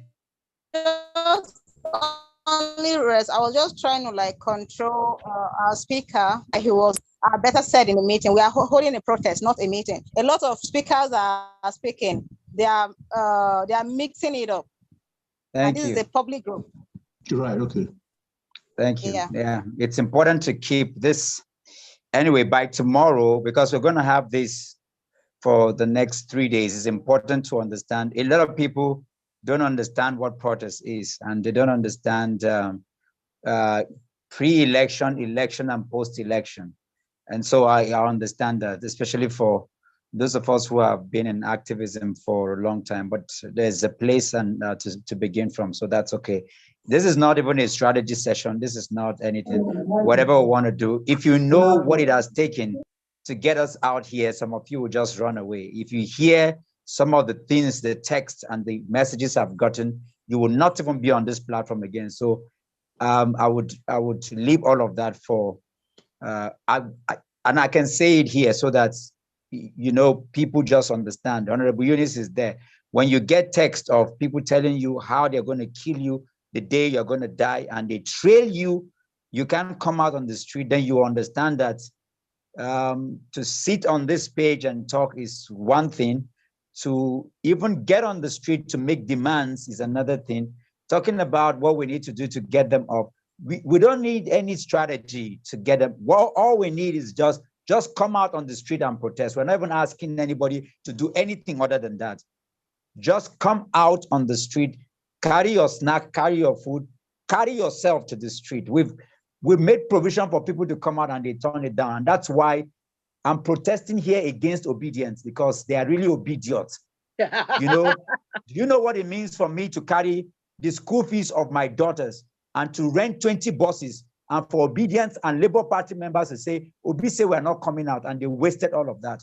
You know, because I'm saying that, and this is on record, you know, because if we don't do that, you have just, you know, I hear people talking, by the time you put ₦1 million, and that is just for one day to just mobilize, it's not the money you give to security people. It's not all of that. We're going to talk about it, you know, so, but it's important because some of us I'm here. I'm being threatened. My life is threatened every day. Every day. My parents, my brother can get into the villa. He walks, his life has been shattered just because I am in the eyes of the storm. So we need to be prepared. You know, I deliberately decided that I'm going to bring the protests here so that those abroad and everybody, we can begin to understand what we are up against. Like Obi rightfully said, I'm expecting people from the US to come down here, take a flight and come down here, stay around and protest with us. Then you can understand what we're going through. Can we even begin from there? It's a challenge to all of us. We're talking about life and death and the destiny of Nigeria. When we hear things like Mandela was in prison for 27 years, we don't understand what it means. Power will never be given to us. Power will never be given to us. We must take it. And taking it means that sometimes some of us have to pay with our lives and continue. Mandela had the opportunity not to stay in prison. Many people don't know that. It was a choice that he had. They told him, it's either you go this way or go that way. Just like Leah Sharibu. If Leah Sharibu decides today that she would become, she would denounce Jesus and agree with them, she will not be in the bush with them. Mandela had the opportunity not to spend those years. Mahatma Gandhi and all the people that we see who changed the world of their time, Jesus had an opportunity of not going to the cross. So for those of us sitting at home, we have an opportunity. You can leave your work wherever you are and join us here. People don't even understand what it is. If you know what we have committed to this already, you will not be speaking. And I'm protesting against everybody who is not coming out. I'm protesting against those who will not even join this link. And I'm protesting against all obedience who think that they can sit where they are and then they will get things done. Those who have said before that, don't follow that yeye man called Dr. Mo, because if I was killed with the people who have been coming out, they'll say, after all, we told him, oh, he's a very stubborn man, oh, that is what he's doing, oh. But because we've sustained it beyond 20 days and UN are listening, we have Chimamandas, we have people who are talking now. They will never, and guess what? We don't even want the credit. All we are saying is that today, as it stands right now, there's a possibility of the judiciary doing the right thing. There's a possibility of turning 29th. There's a possibility. And that is because some people are paid with their life already. We're out on the street. That's all we're asking. It's possible for us to upturn things, but it's going to cost us our life. Today is easy. Tomorrow is easy. Next tomorrow is easy. We are going out again. They've sent Asari to Abuja to attack us. We were at the Unity Mountain for 6 days. They brought their clubs and mobs and to us. So that is why even for this meeting, we've gotten to the point where I announced the meeting an hour. I announced the location and everything you've seen in Abuja. An hour before we meet, that's when we announce it. We have to go in, or people have no clue what we have done in the last 23 days. If you understand, I hear some people call, oh, Dr. Mo, can we suggest to you you are very stupid actually, because you don't know what it is. Come down to Abuja spend your money and come down, and then pay for 5 buses, pay for 10 buses, pay for money to carry people, and then stick with us there. There are 4 trucks load of police that carry us every time. Do you know how much is being paid to them to help us? So I'm protesting against those of you who even have ideas. Sit in with your ideas and jump to Abuja, join us first, and then you can understand what we're up against. I have to hide even right now. I have to hide because I've been marked.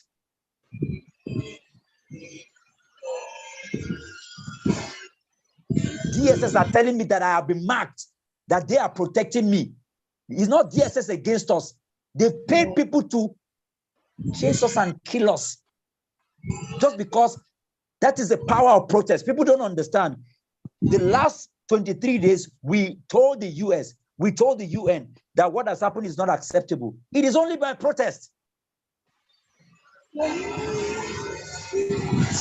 are the people? Where are the obedience? Where are all the people making noise? So they told you, they stole your mandate. They told you kept quiet. You went to Lagos for the gubernatorial. You went other places. They beat you for the polling booth. You kept quiet. Mahmoud refused to do this thing. You kept quiet. Now you are hoping that judiciary will do the right. How stupid can you be? Like, are we real? What will happen is that by the time they swear in, you know what I'm going to say? No. Oh, Peter Obi won. He after 3 years, he will get his mandate back. That's how you think Nigeria is an Anambra state?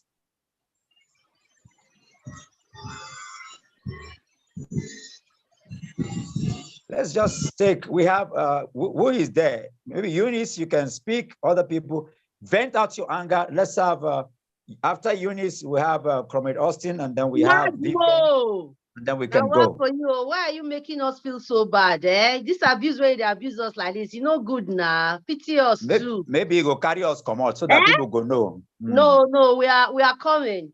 Okay, first of all of us are angry.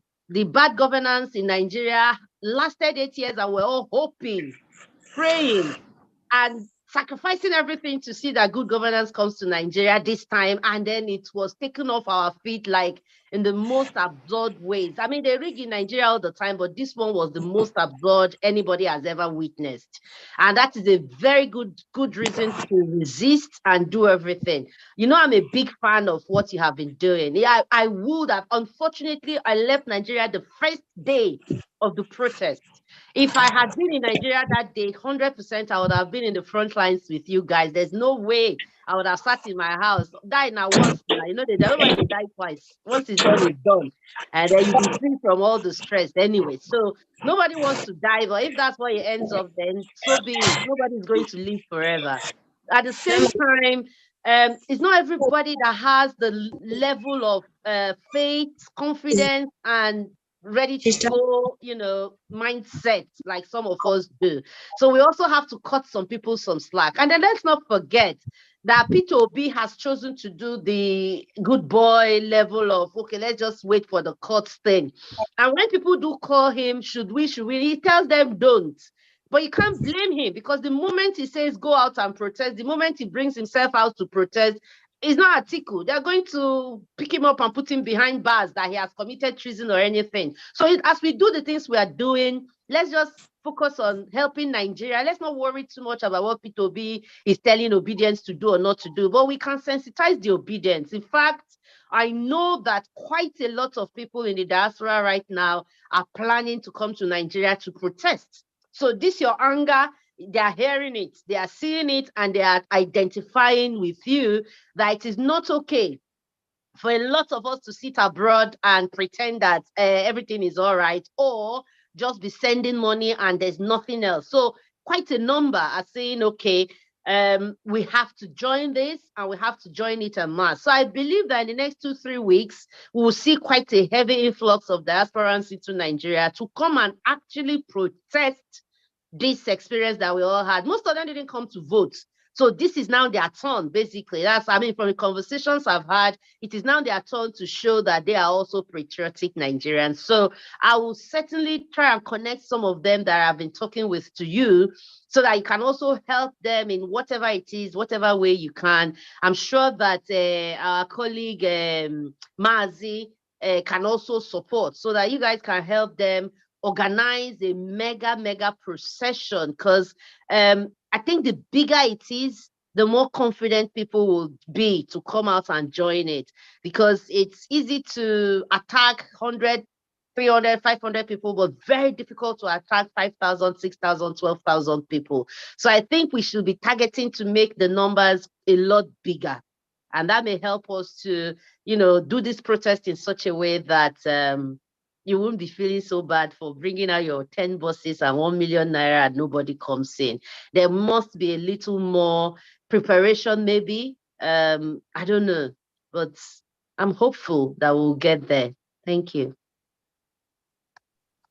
Thank you, Honorable. I truly hope we get there. I mean, I truly hope we get there. But we'll keep doing. Madam, I'm going to come back to you. What I've said has nothing to do with you, by the way. There's nothing personal. I'm just challenging, especially those who are not here, who are watching, because we are on different platforms. We'll just give, let's have Vivian Okonkwo, and then quickly, we'll just take those three people, then Emmanuel will come back to you, and then before we close, we've spent quite some time here since 8 o'clock. Yes, Vivian. Doctor, I made a request, so don't forget. Oh, okay, all right, noted. Okay.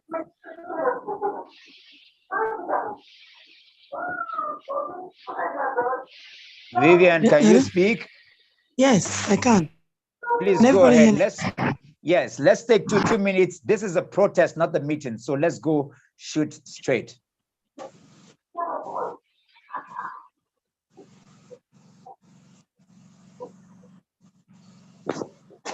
Vivian, your microphone is muted.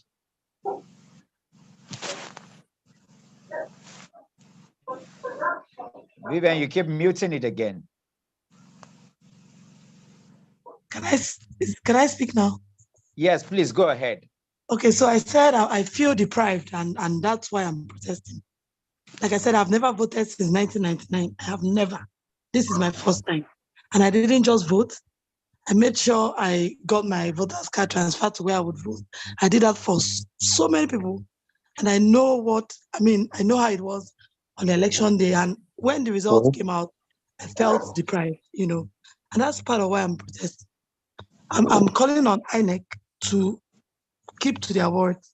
The 25% winning votes in FCT and FCT, and then the, what's it called now, working with the information on IREF.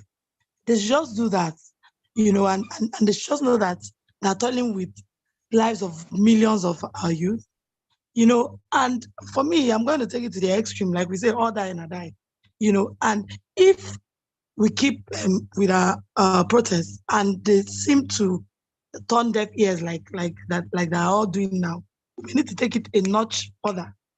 Like I said that on Twitter on one of the platforms. I was like, we have tech gurus. Nothing stops us from having, can you hear me, guys? Nothing stops us from having noiseless, what's it called, drones, bomber drones, honestly. We can just target them, and I believe you me, if that happens, if we have a bombing anywhere at any of their gatherings, you will see what will happen. Do you understand? Because these people value their lives so much. And we can't have this over like 2% of people toiling with our lives. No, now. I'm sure we have tech gurus, and I know that we can do a noiseless bomber drone. And once we drop that at any of their gatherings, believe you me, you'll see, we will take it off from there. That's all I have. Don't let her hear you. Well, we will do no such thing. What we're asking for is for us to come out. We'll come out and demand for what is right. What we are saying is clear. We will not do that. We will only protest. We'll hold them accountable. We'll speak to power. We will not allow them to shut us up, because protest is constitutional. all we need to do, like Eunice said, if you have, I think the largest something we had was just about 1,000 plus during this protest. We're asking, if you have 5,000 people come out in the city of Abuja, if you have 10,000 people, it will be different. But all I keep hearing, and I don't want to call the names, if I call names, then you will know that a lot of people like Wole Soyinka, their time is already up. Hey, Dr. Mo, be careful. Hey, you know your children need you. I said, shut up there. Is that what you told them 40 years ago? Is that what you did? Is that what you're doing? You know, and they come back, oh, thank you for encouraging us. So I'm saying that for those of us who are here, it's our time. I don't blame the people who are getting tired and frustrated. For many of them, it's just retirement package. They just want to live the next 20, something years of their life and go. But we are here to build the next generation. We are here. If you believe in the person you vote for and you believe that is the right person, and I'm speaking strategically now, the more he's saying, don't come out, he's passing a message to you. How else do you want to get it? I mean, they said you should be wiser in your generation. How more can I say it? Fela said, who killed the Legiwa? Na Baba. If you put Gida, na you sabi. Why can't we learn? The more he's saying this, he's talking to you, but you are not listening. This is the point. And I can't be more clearer than this. Anyway, what do we have there? Anelika, are you ready to speak now? Yeah, Mo, my hands have been up for over 2 hours. Okay, I'm sorry. Go ahead. Go ahead. No problem. Thank you, Dr. Mo. Yeah. Thank you, everyone in the house. Anelika, just hold on. Just give me 2 minutes. Let's just take him and then we take you. So sorry. It's all right. Okay. Okay. Thank you, guys. For want of time, I will make it as brief as I can. By default, election is an interface upon which democratic system is entrenched.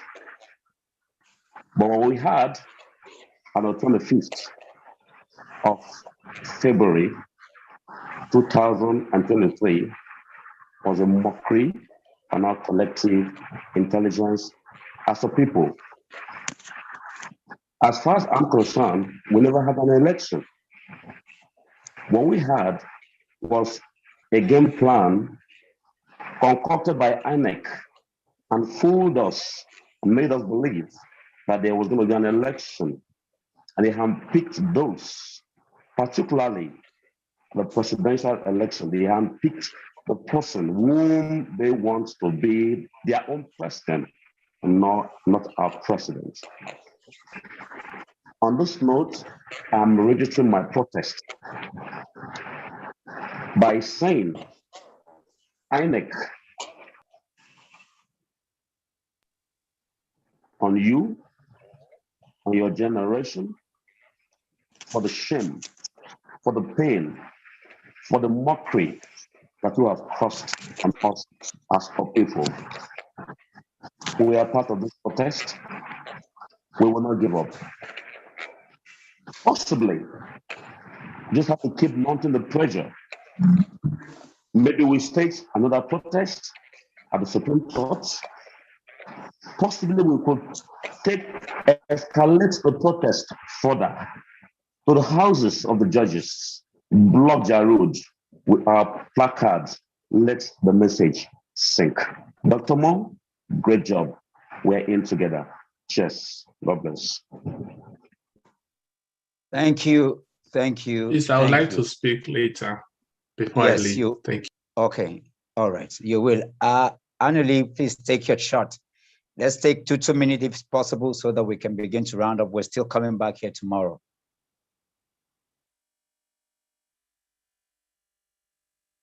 Anuli, are you there?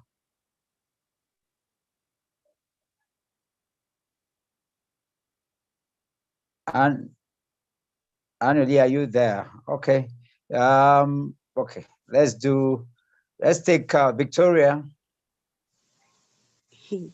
Yes, good evening, sir. Good evening, everyone. Good evening. Just keep your protest within 2 minutes. Let's go. Yes, I came out for protest because I'm an angry woman, angry Nigerian. I came out because my vote was not counted. I came out because things has been happening and this corruption, we wanted to stop in Nigeria. We want a change in Nigeria. We want a better Nigeria. We want a new Nigeria. And I'm also pleading for the General Buhari, Muhammadu Buhari, to please do the needful so that he can leave a better name behind when he leaves his office. I also want him to call on Yakubu Mahmoud to plead with him to say the truth so that he will live a better life tomorrow and Nigeria will be happy with him when he revealed the truth, because this ball is lying on his court. The ball is now in his hand for him to tell us this is what he did. He's sorry and everybody will be happy and Nigeria will become a better place. Thank you. Thank you. Straight and sharp to the point. Thank you. Thank you. Anuli, are you there? Are you ready? Eh? Is Anuli there? No, this is Angel. Angel, take your 2-minute shoot, then we'll come back to Emmanuel. Angel, let's Okay. go. Okay, after we talk. The law. The law is there. Angel, let's take, we'll go Angel, Emmanuel, the law. Angel, please speak. And Samson, please. Okay, Angel is not there. Let's take Emmanuel, take your 2 shots, and then let's go back to the law.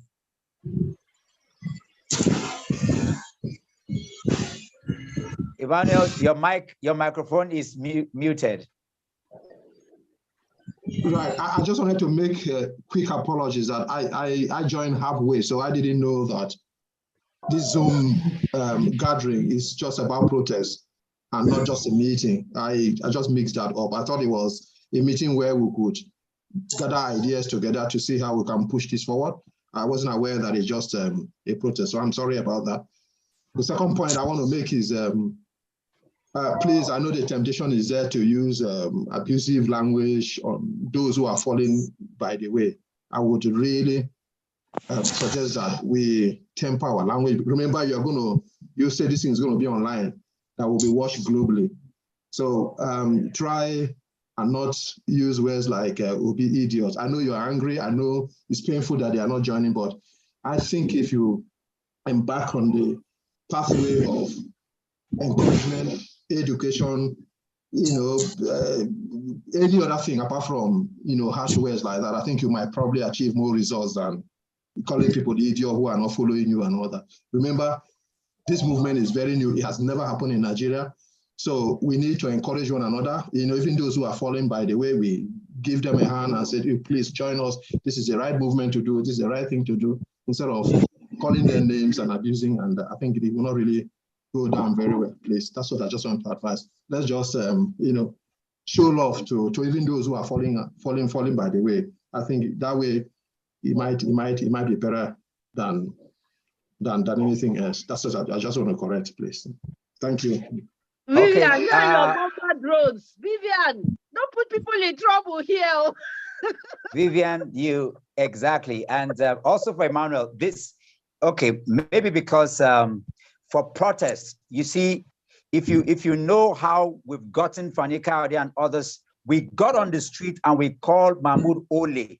You see, so protest is not a place to encourage. We're going to have meetings where we're going to have you speak. I need you to know I'm a co-founder of Amumu Don't Do. What we do in protest is not, we don't smile when we come out to protest. Okay, so in the language used for protest is allowed. And I'm telling you, I've been actively an activist in Nigeria for the last 20 years. So when we have meetings, strategic meetings, we can discuss that. For this place, I'm here to get all Obedience angry. I'm not here to make them feel good. The same way Mahmoud cannot sleep in his house, the same way Buhari cannot sleep, the same way it cuts across everybody. That's what protest is. Otherwise, we should just be pleading, oh, Mahmoud, you see, you have done us wrong. And you are a father, you should not be We are talking to people who are animals. These are not human beings. People have been killed. Over 100 people have been killed in Benue. When you come to protest, it's not a meeting and it's not a strategic meeting.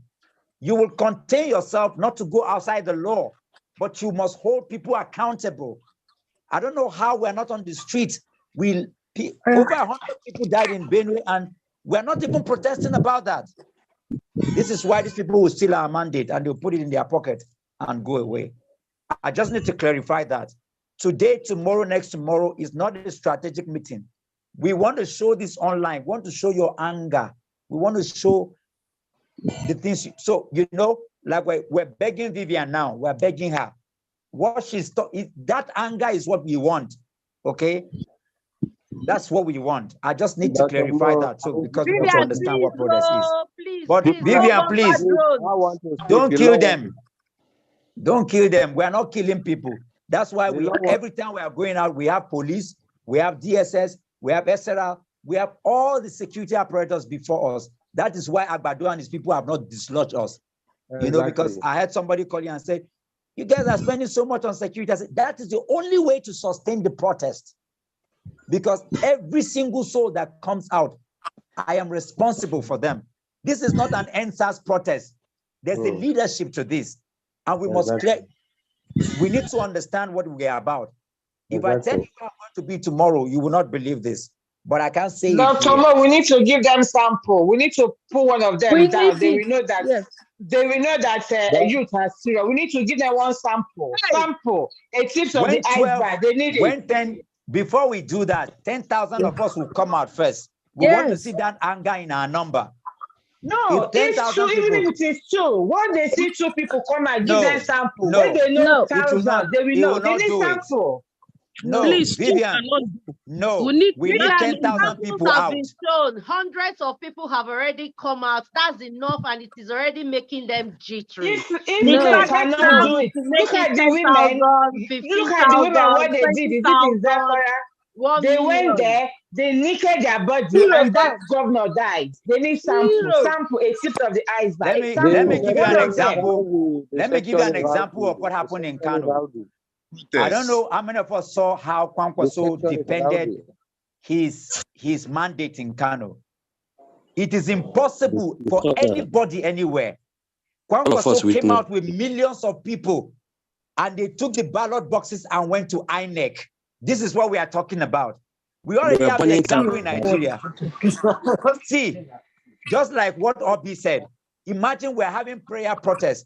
If 2 churches, no, let me not say 2 churches. If one church, we have a church that seats 100,000 people in Abuja, just imagine them coming out. Once that happened, the whole world, but you see, we don't think this is serious. At all. If we think it's serious, we don't think it's serious. Yeah. I mean, if Papa Kumuyi were to have his crusade, the whole place would be covered. Any of the pastors, I'm just giving an example, but you see, they can crush us because we don't think it's serious. We don't think it's serious. We don't think governance is anything. We don't think politics is the way. And this is why we prefer to sit and pray and fast for 30 days, not knowing that the local government chairman, the road we are praying for to be done, the local government chairman will say, go and do that. Do you know what it means to be the president of Nigeria? Do you know that without the president of Nigeria, you cannot have a church or a mosque where you go to pray? Exactly. Nigeria comes first. Nigeria comes, so we need an education of our people in the first place to even understand what see, look at, I've not shaved since the last 8 months. Do you know why we're dressed in black? We've been dressing in black for the last 24. That's protest. Mahatma Gandhi sat, he said he would not eat. He was prepared to die until India was delivered. And that's why I agree with what Emmanuel said. What we are not doing is that we don't want to come out. Oh, Eunice, I know if you even had the glimpse of what is happening, I know you'll be on the street with us every day. This is what it is. We need a new regime of people to understand, you know, what's happening. We need, because we look at what our enemy, do you see what Fanika, do you see the languages he uses on Obi? It's like literally provoking him to say something. He calls him useless, idiot, lunatic. those kind of things. And so we're not going to answer to those kind of things. You understand what I'm saying? But because it does not stop, oh, now the whole world is agog. Why did you call Professor Wolink, Prof? Why are you calling Wole Soyinka out? Why are you saying boycott his book? Oh, now they are listening. We need to meet them madness for madness. It's just that we will stay within the ambit of the law. They've done everything to us, but we just need to give them small woto, but not on social media. They need to see the power of our energy come out, you know? And so deliberately, as part of the strategy to move forward, we have brought the protest to Zoom for the next 3 days so that when we are coming out, people can understand what we are saying, because a lot of people, we don't have the opportunity to connect with us. So even though you are in the UK, you can get 10 people, you can get 100 people in Nigeria to come out. Actually, the numbers are here. People that are listening to you, you just need to talk to them, and then they'll be out there. That's all we're saying. And I think we can achieve this. I believe tonight we've spent quality time, we've talked, we've done an upgrade. We've reported also to you what we have done. We've been to INEC a couple of times. We've been to the United Nations. And guess what? Everywhere we went, when we went to ECOWAS, the entire ECOWAS, all the leadership of ECOWAS, they came out to receive our deposits. Every time we go to the UN, the highest ranking officer in the UN, they all come out to receive us. They are thankful. Some of them said to us in the American embassy that this is the first time they are knowing that Nigerians are angry, that they thought that we have accepted the result the way it is. This is what they are saying to us. And so we need to understand the importance of what we are doing. Actually, they are very jittery. And let me tell you, for those who are afraid, the moment we begin to run, it's the technology of fear. It is like the dog. You know, when the dog barks at you, the moment you run, it will come after you. If I run out of the country, if I try to run, guess what will happen? They'll follow me, they'll catch me, and they'll start catching other people. That's the way the dogs work. That's the technology of fear. But the fact that we came out day 1, we came out day 2, we came out day 3, day 14. After we did day 6, guess what? They mobilized 5,000 people to occupy the Unity Fountain. And they've been there since then. So what we had to do, it tells you that we are winning, we are working. If just 1,500 of us is causing that, what do you think will happen if 5,000 of us come out? What do you think will happen if 10,000 come out in Abuja? I'm telling you, they will run out. They will go to France. They won't return back. I know that. They won't return. And guess what? The people they are attacking up there, they will stop attacking them. But we need to come out. We can't do this by Zoom. We can't do this by, we have to do this the same way, you know, you can't vote by Zoom. You have to do this. We have to be there. There are just 2 more people who haven't spoken so that we can go. Who is there? Light talk. Me, Angel. Angel. Is on the line now. Angel. Hold on. Hello. Angel, before you speak. Okay. Do I have the floor? Who is that? The law, please. The law, please go ahead. Let's have the law. Angel, hold on with the law. My able Dr. Mo. Yes, sir.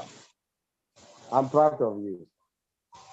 In fact, we are proud of you. The whole Nigeria youth, we are proud of you.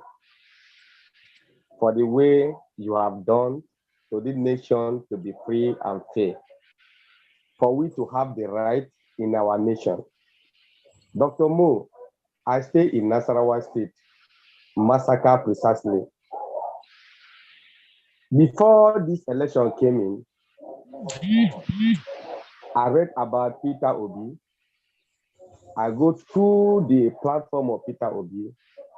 I discover the credibility and the intensiveness and the capacity that they have to rule the nation. And I must prove to you what came to me to make this man to be the president of Nigeria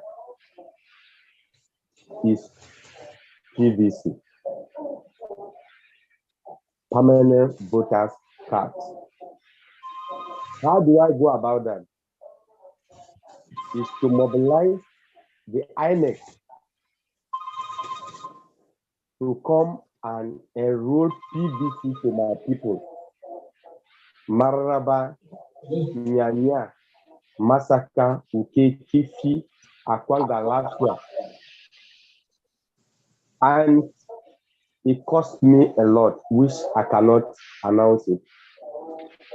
For me to meet my incoming president, which is His Excellency Peter Obi. The law, you have to go ahead and protest. You know we're not having a meeting here today. Just go ahead and protest. I know. That's why I'm trying to tell you why Nigerians came out on the 25th of February, 2023 to vote for Peter Obi. And at the end of the day, they used their power, what do they call it, the APC power, to overpower or whatever they call it. Now, what I'm trying to say is this. I want each and every one of you people to draw your attention. Mararaba, Massacre, and Nyanya. We have a lot of people who are intense, who have the ability, who have the intention to come out to protest. Yes, bring them out. Which The law, you need to protest. We are not doing a meeting. You need to protest. What we mean is that we have gone beyond the mobilization before the elections. Elections are over. We are holding leaders accountable. I need your anger to be channeled. People are watching you all over the world. Say something that will draw out all the people to come out and speak to the authority that have stolen your mandate. We need to protest. You're still having talk about meetings. Protest is different. What are you angry about? Doctor, make I help you. Hey, Lord, listen to me, Lord. Listen and listen very good. If you are angry that you came out, you spent your money, you voted, and your vote did not count, and the vote of your people did not count, what we are expecting you to do is pull out your people to the streets. Yeah, the streets. Okay. If you want to pull the whole of Massacre, please do that. That's what we want from you. Madam Obi, get the number. We know one grammar. I don't know if it's the law that I know. Just Madam Obi, get the number. How many millions of people are coming out from Maraba? Call me. Can we say something and go? Madam Obi, Please, I think this is the time for me to talk now. Can I say my own, please? Madam Obi. Obi, get the number. Madam Obi. Hello. Yes, Great Nigerian people. Madam Obi. Great. Yes. Can I talk? It's my turn. We'll give 1 minute more. The law, you have 1 minute. You have 60 seconds. Can I talk? Angel, No, hold on. your time is you. Let somebody else talk. Everybody just hold on. Let Law talk, please. Jude, hold on. Okay, Law talk. The law, you have 60 seconds to protest. Go ahead. Your time starts now. Good and fine. First of all, Dr. Mo, I appreciate you, and Madam Obi, I also appreciate you for your attention to my demand. Whenever the women, widows, market women that want to come out for protest, I always communicated with Madam Obi, and I appreciate for her quick attention to me. And I want everyone, because I'm very close to Madam Obi, and I want you the law, your time is going. You are still not protesting. You are still talking. You need you to protest. Great Nigerian people. Great. You are cutting me off. Great. You are cutting me off. The law finish. I am Great Nigerian people. Please. Great Nigerian people. Hello. Great Nigerian people. Nigeria. Obedient. Great free Nigeria movement. Can I talk? The law. You are going to come back. I'll give you a minute after Angel. Angel, you have 60 seconds. Go ahead and protest. What about me? Hello. Can I talk? Okay, hello. Just hold on. Hello. Angel, you have the mic. Go ahead. Good evening, everyone. Just go ahead and protest. Don't greet people. We are angry. Go ahead and protest. I am angry already now. That's why I want to shout. Why are you greeting us? No, what I'm saying. Hello. What I'm just saying is that, let me say, like I said earlier on, and as I say every day, this country did not start all this news and all this wickedness, all this corruption, all these things today. It has been long since I was born and grew as a mature person. I saw things going wrong in the country. But we cannot continue like that. We cannot continue like that, being as that things has come, and this is a time God has brought out that there must be a change, and through the youth. That is important thing. So we talk about, and I'm not scared of coming out. There was a comment you made, Dr. Mo. He said anybody that doesn't want to die should not come out. And that is true.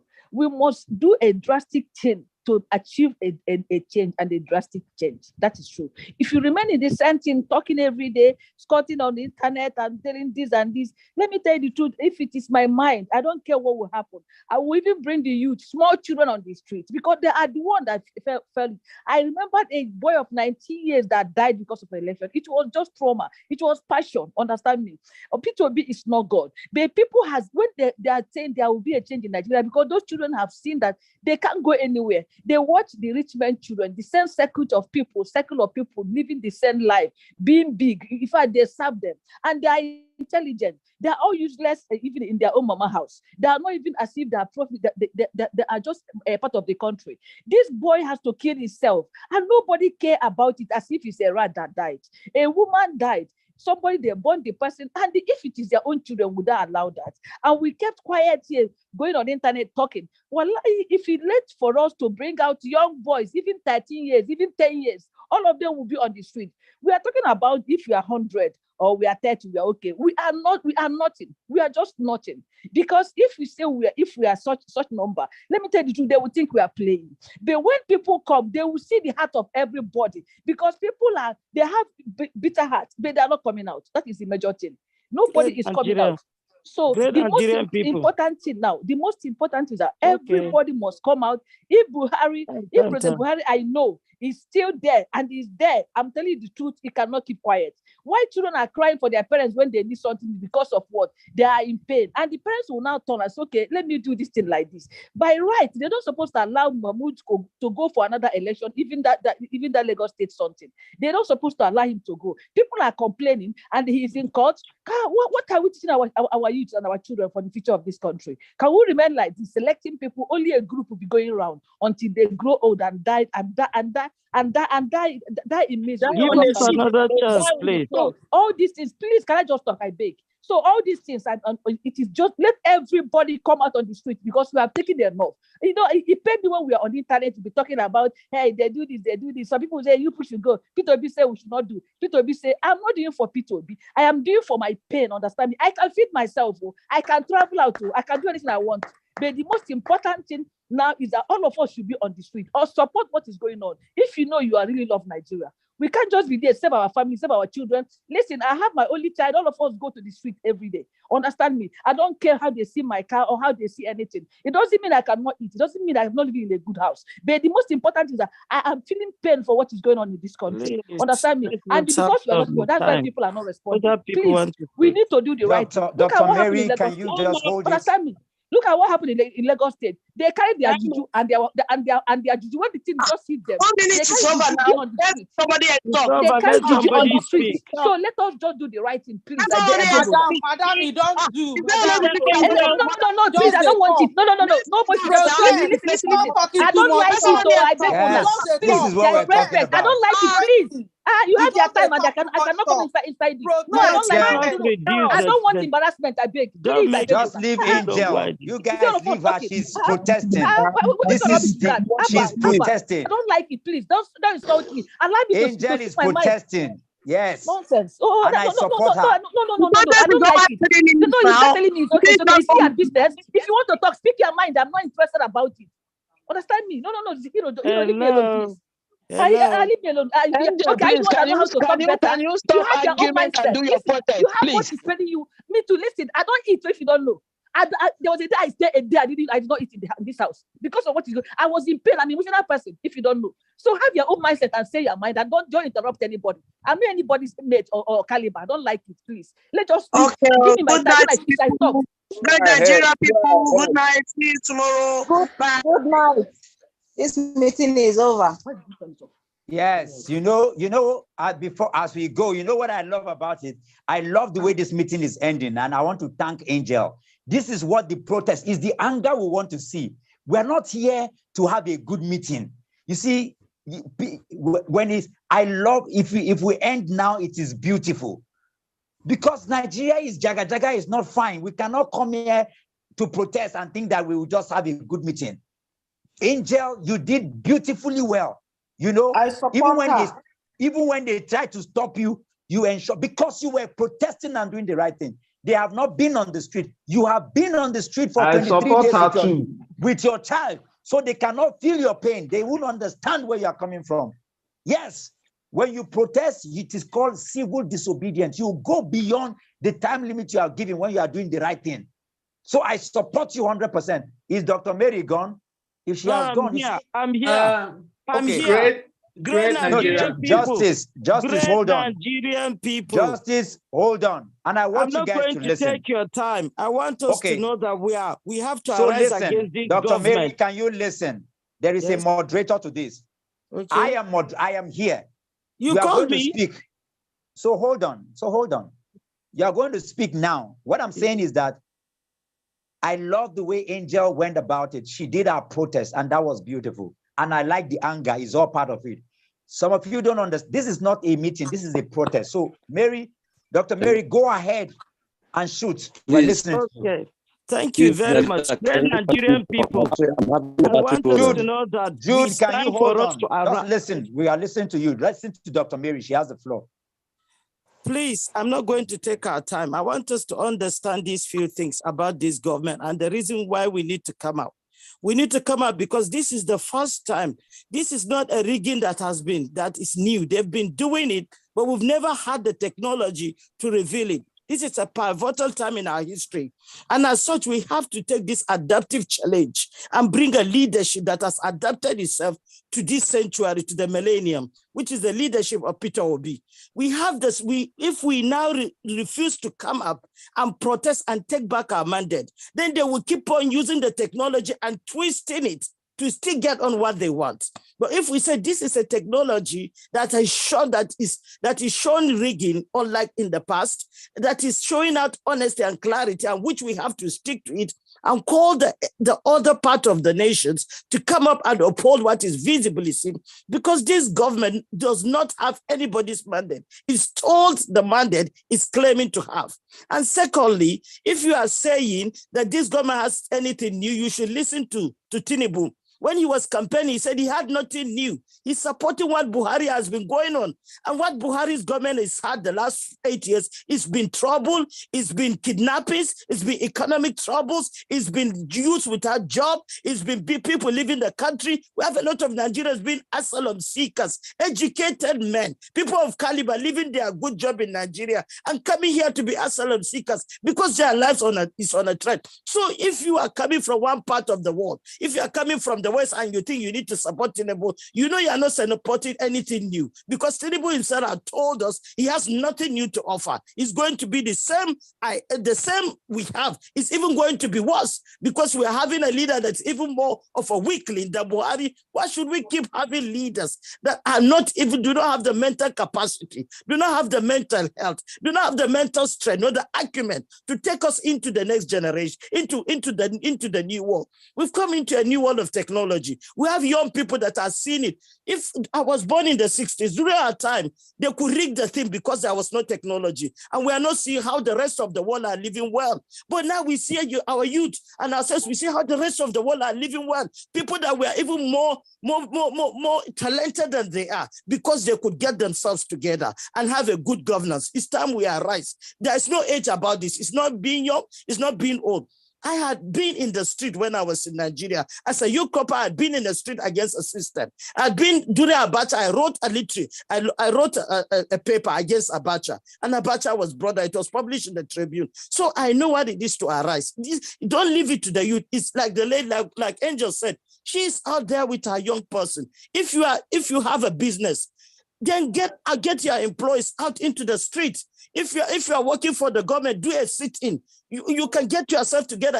I say you are doing a sit-in. You're not going to work on these days until something happens. If we don't take up this moment by the horns, we have ourselves to blame, because technology has shown we have the right on our side. There was blanter rigging, and we have a government that doesn't have anything new. What they call themselves Kabbalah or whatever they call themselves, that is not right. And if you say you are a Christian, now I'm coming to the Christians, and you are sitting there, if then you are, I question your Christianity that you could accept rigging.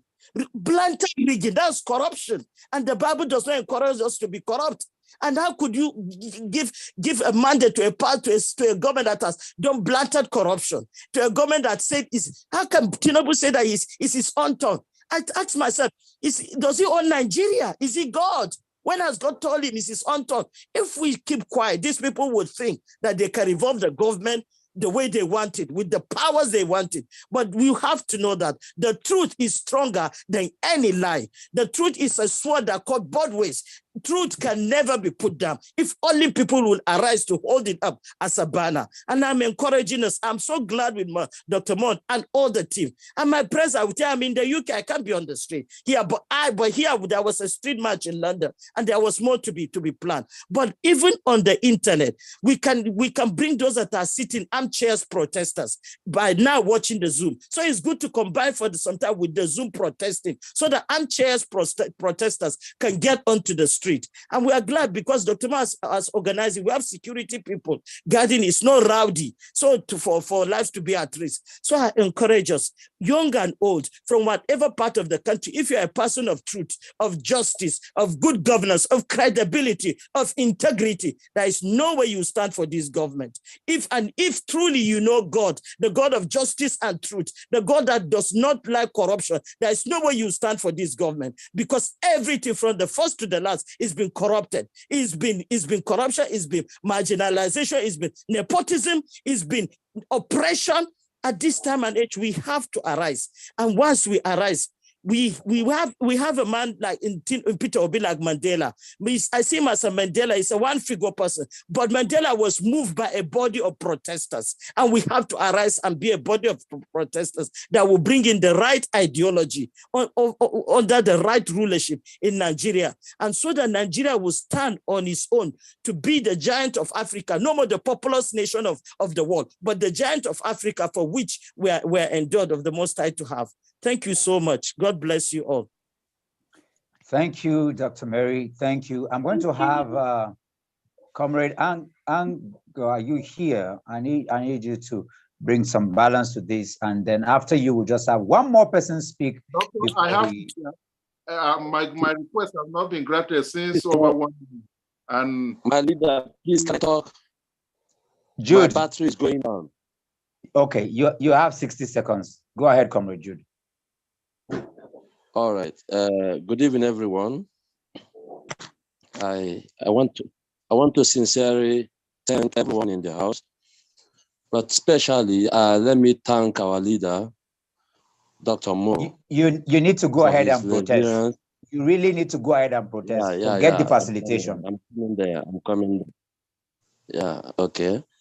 Actually, let me borrow this word from Dino Melayo. If you talk, you die. If you don't talk, you die. So why not just open up and talk? I am tired and ashamed of what is happening in this country.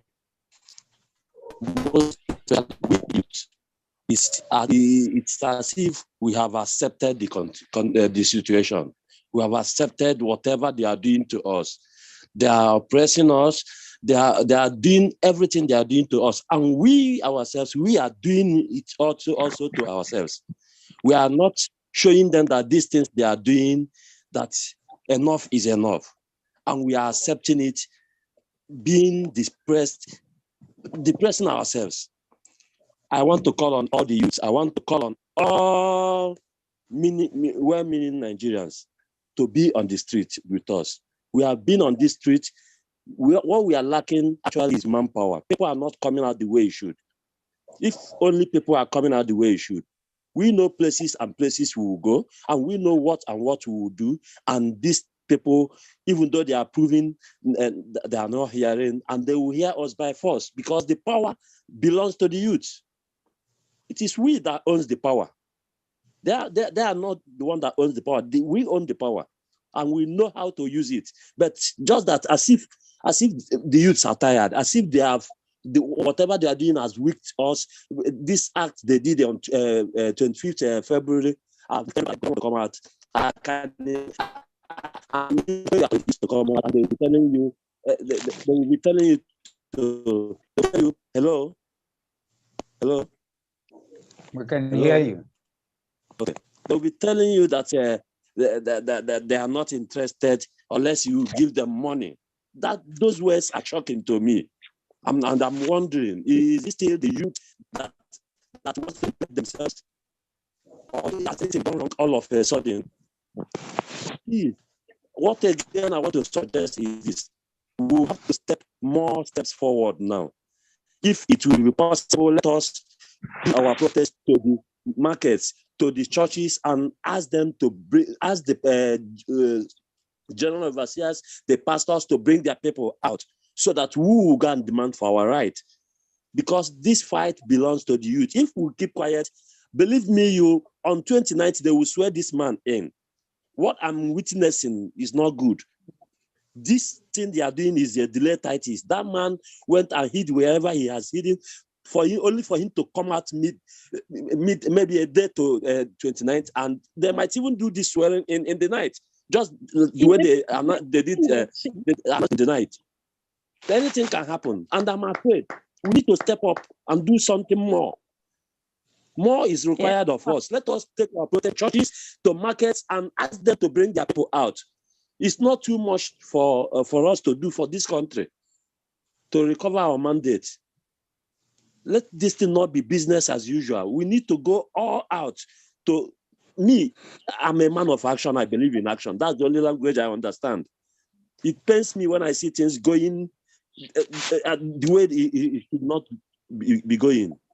Please, let me not talk much. Let me not take others' time. Please, let us step more step forward. Protest to the market, to protest to churches, if possible, so that they will bring their people out. They will know that we are serious. Thank you. See them, and they will tell us something we like to hear. Thank you. Thank you, and truly appreciate that. Unfortunately, we can't. The protest is not campaign.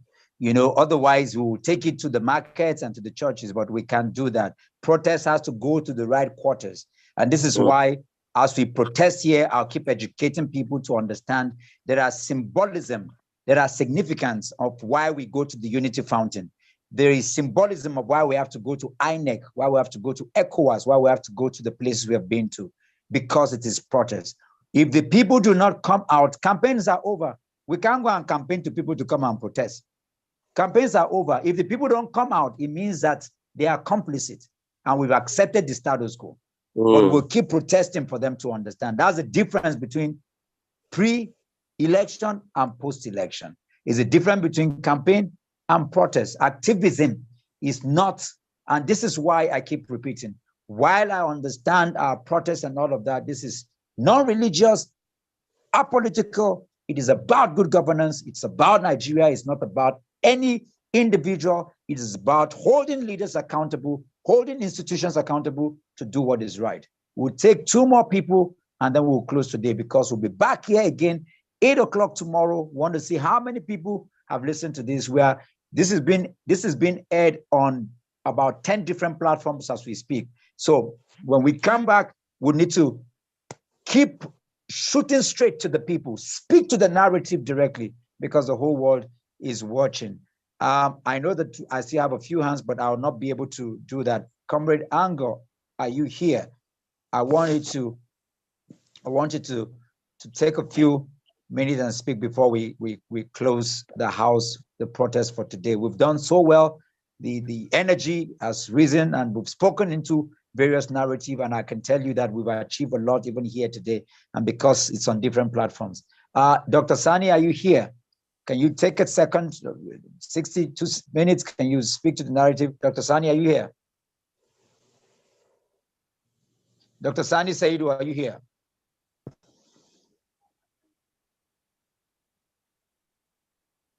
Dr. Sani Saidu, are you there?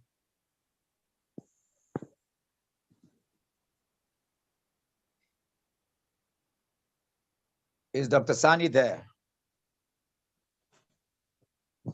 They are all sleeping. He's sleeping. Okay. He's sleeping. It's only me, the Lord.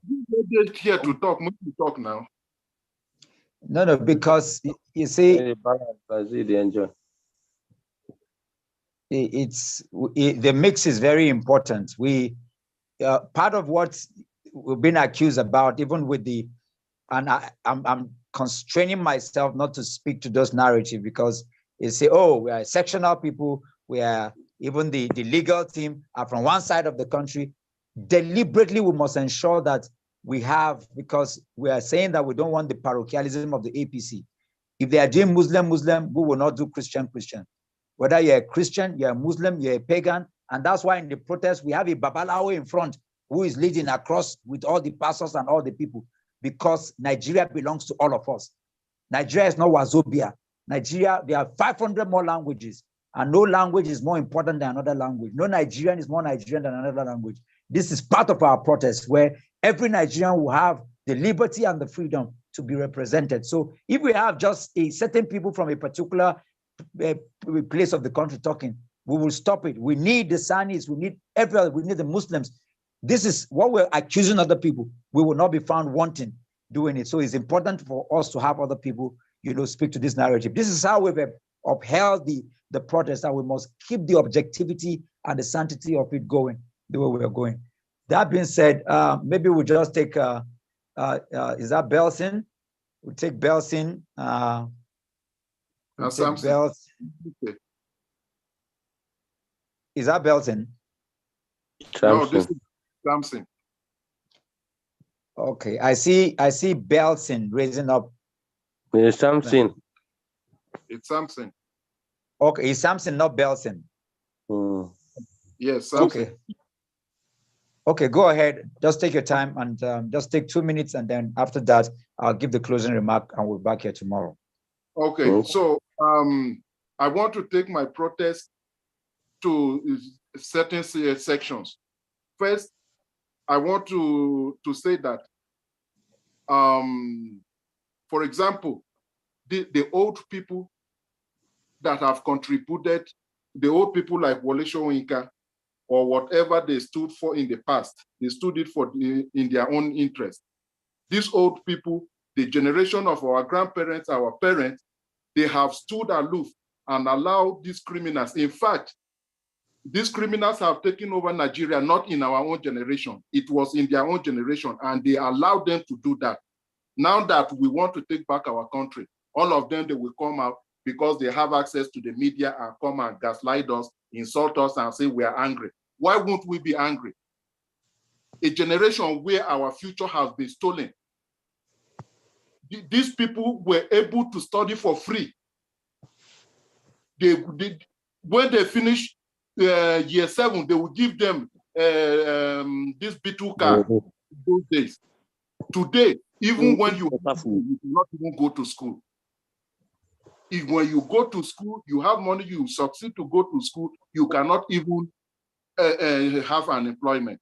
And then they will come out, they have access to media, and then they will insult us, say that we're angry. Let us be angry. In fact, it is because we have not started beating them as our parents in our house that's why they are still misbehaving. So first of all, they should allow us, let us be angry. They have sold their destiny, but they cannot sell ours. That is for the old people. If they failed in their own time, they cannot force us to fail in our own time. So if they have nothing whatsoever to contribute, people like Wole Soyinka, they should better shut up their mouth and the rest and go and sit down. Secondly, this group of people, the media, I know that most of the media in Nigeria, they are not independent, they are owned by the politicians. So somehow they are either compromised in one way or the other. And I cannot even imagine why a media, some anchors will come and sit and then they will bring all these nonsense people. They don't even interrogate them. They don't even ask them something. They will come and say, what is your opinion about this? And a foolish person will sit there and talk for 30 minutes without the anchor even interrogating them and answering anything. So they meet, and then when there is one media channel that is doing the right thing, they will tag them, oh, they are obedience, they are this and that, they are for the opposition. How can a media organization, the entire media in the house, they will sit, they will find one of them 5 million, and none of all the channels, they will not protest. Who is MBC, by the way? Why can't all the media channels challenge MBC, take the MBC to court to stop slamming charges on them? What is the media in the first place that when a media, if they do an interview, then they will go and find them because you make an interview? What the hell, what nonsense is this? And all of them, they will keep quiet. And then when they come, when you want to talk, they will say, please, guide your words and this and that. Is that how journalism is being practiced anywhere in the world? Now, coming to another set of people, all this how do you say, this business community, if you go to any other country, or some of us that live abroad, people that are in UK or US, they can attest to this. Any election that is going to happen, the first group of people that any candidate first approach are the business community. Because these are the people, the employers of labor in the community, not the government. So the business community are the ones that set the tone for the campaigns. In fact, they are the funders of most of the campaigns. And that is why when the government goes in there, they make laws that will enable the business community to strive. In Nigeria, look at Tony Elumelu that had to go and receive Tinubu and was shouting, the last man standing. And this is the same man that is in PDP. Because all the business people in Nigeria, all of them, this is what Peter Obi always says, business people, rich people without enterprise. Most of the businesses in Nigeria, all these are billionaires, all of them, they are beneficiaries of the corrupt system, especially those of them in the oil sector, which is the center of corruption in Nigeria. And that is why you will see they will keep quiet.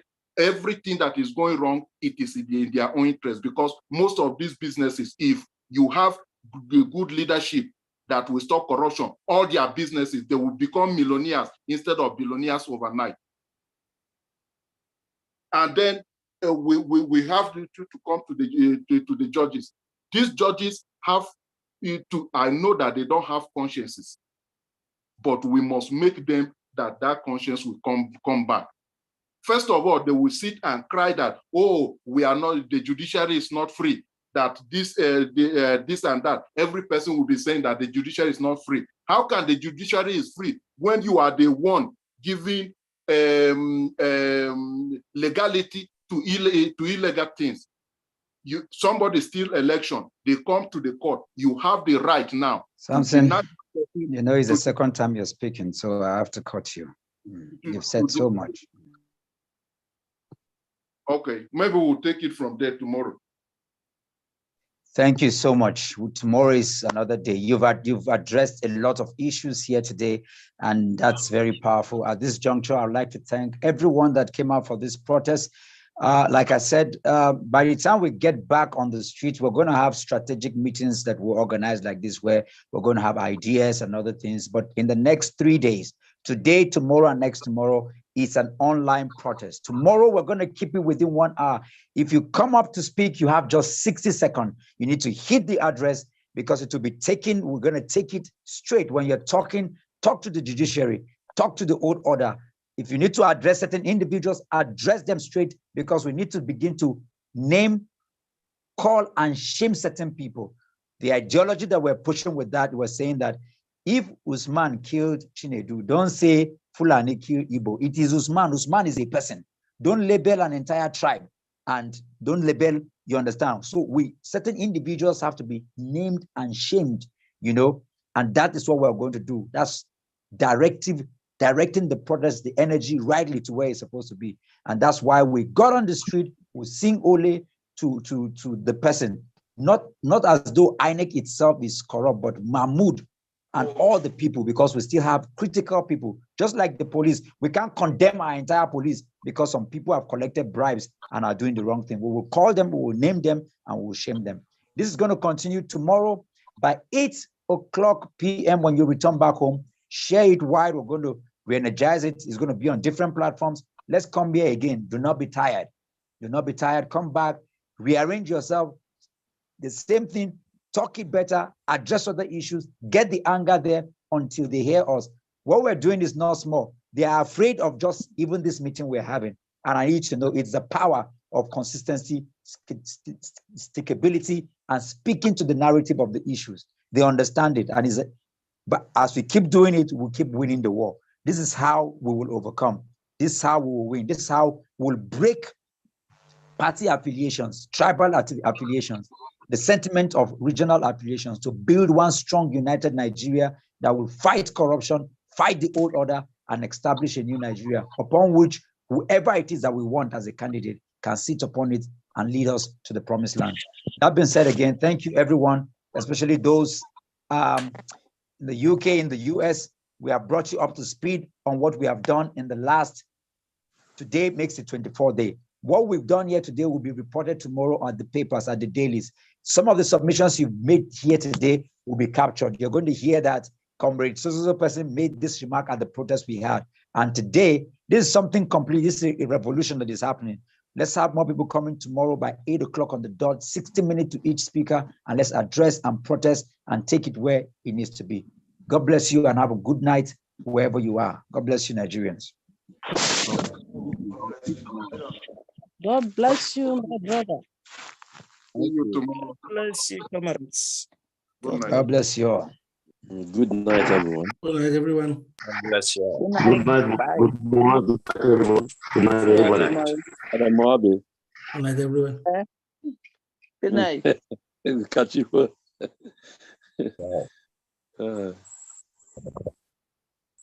Good night.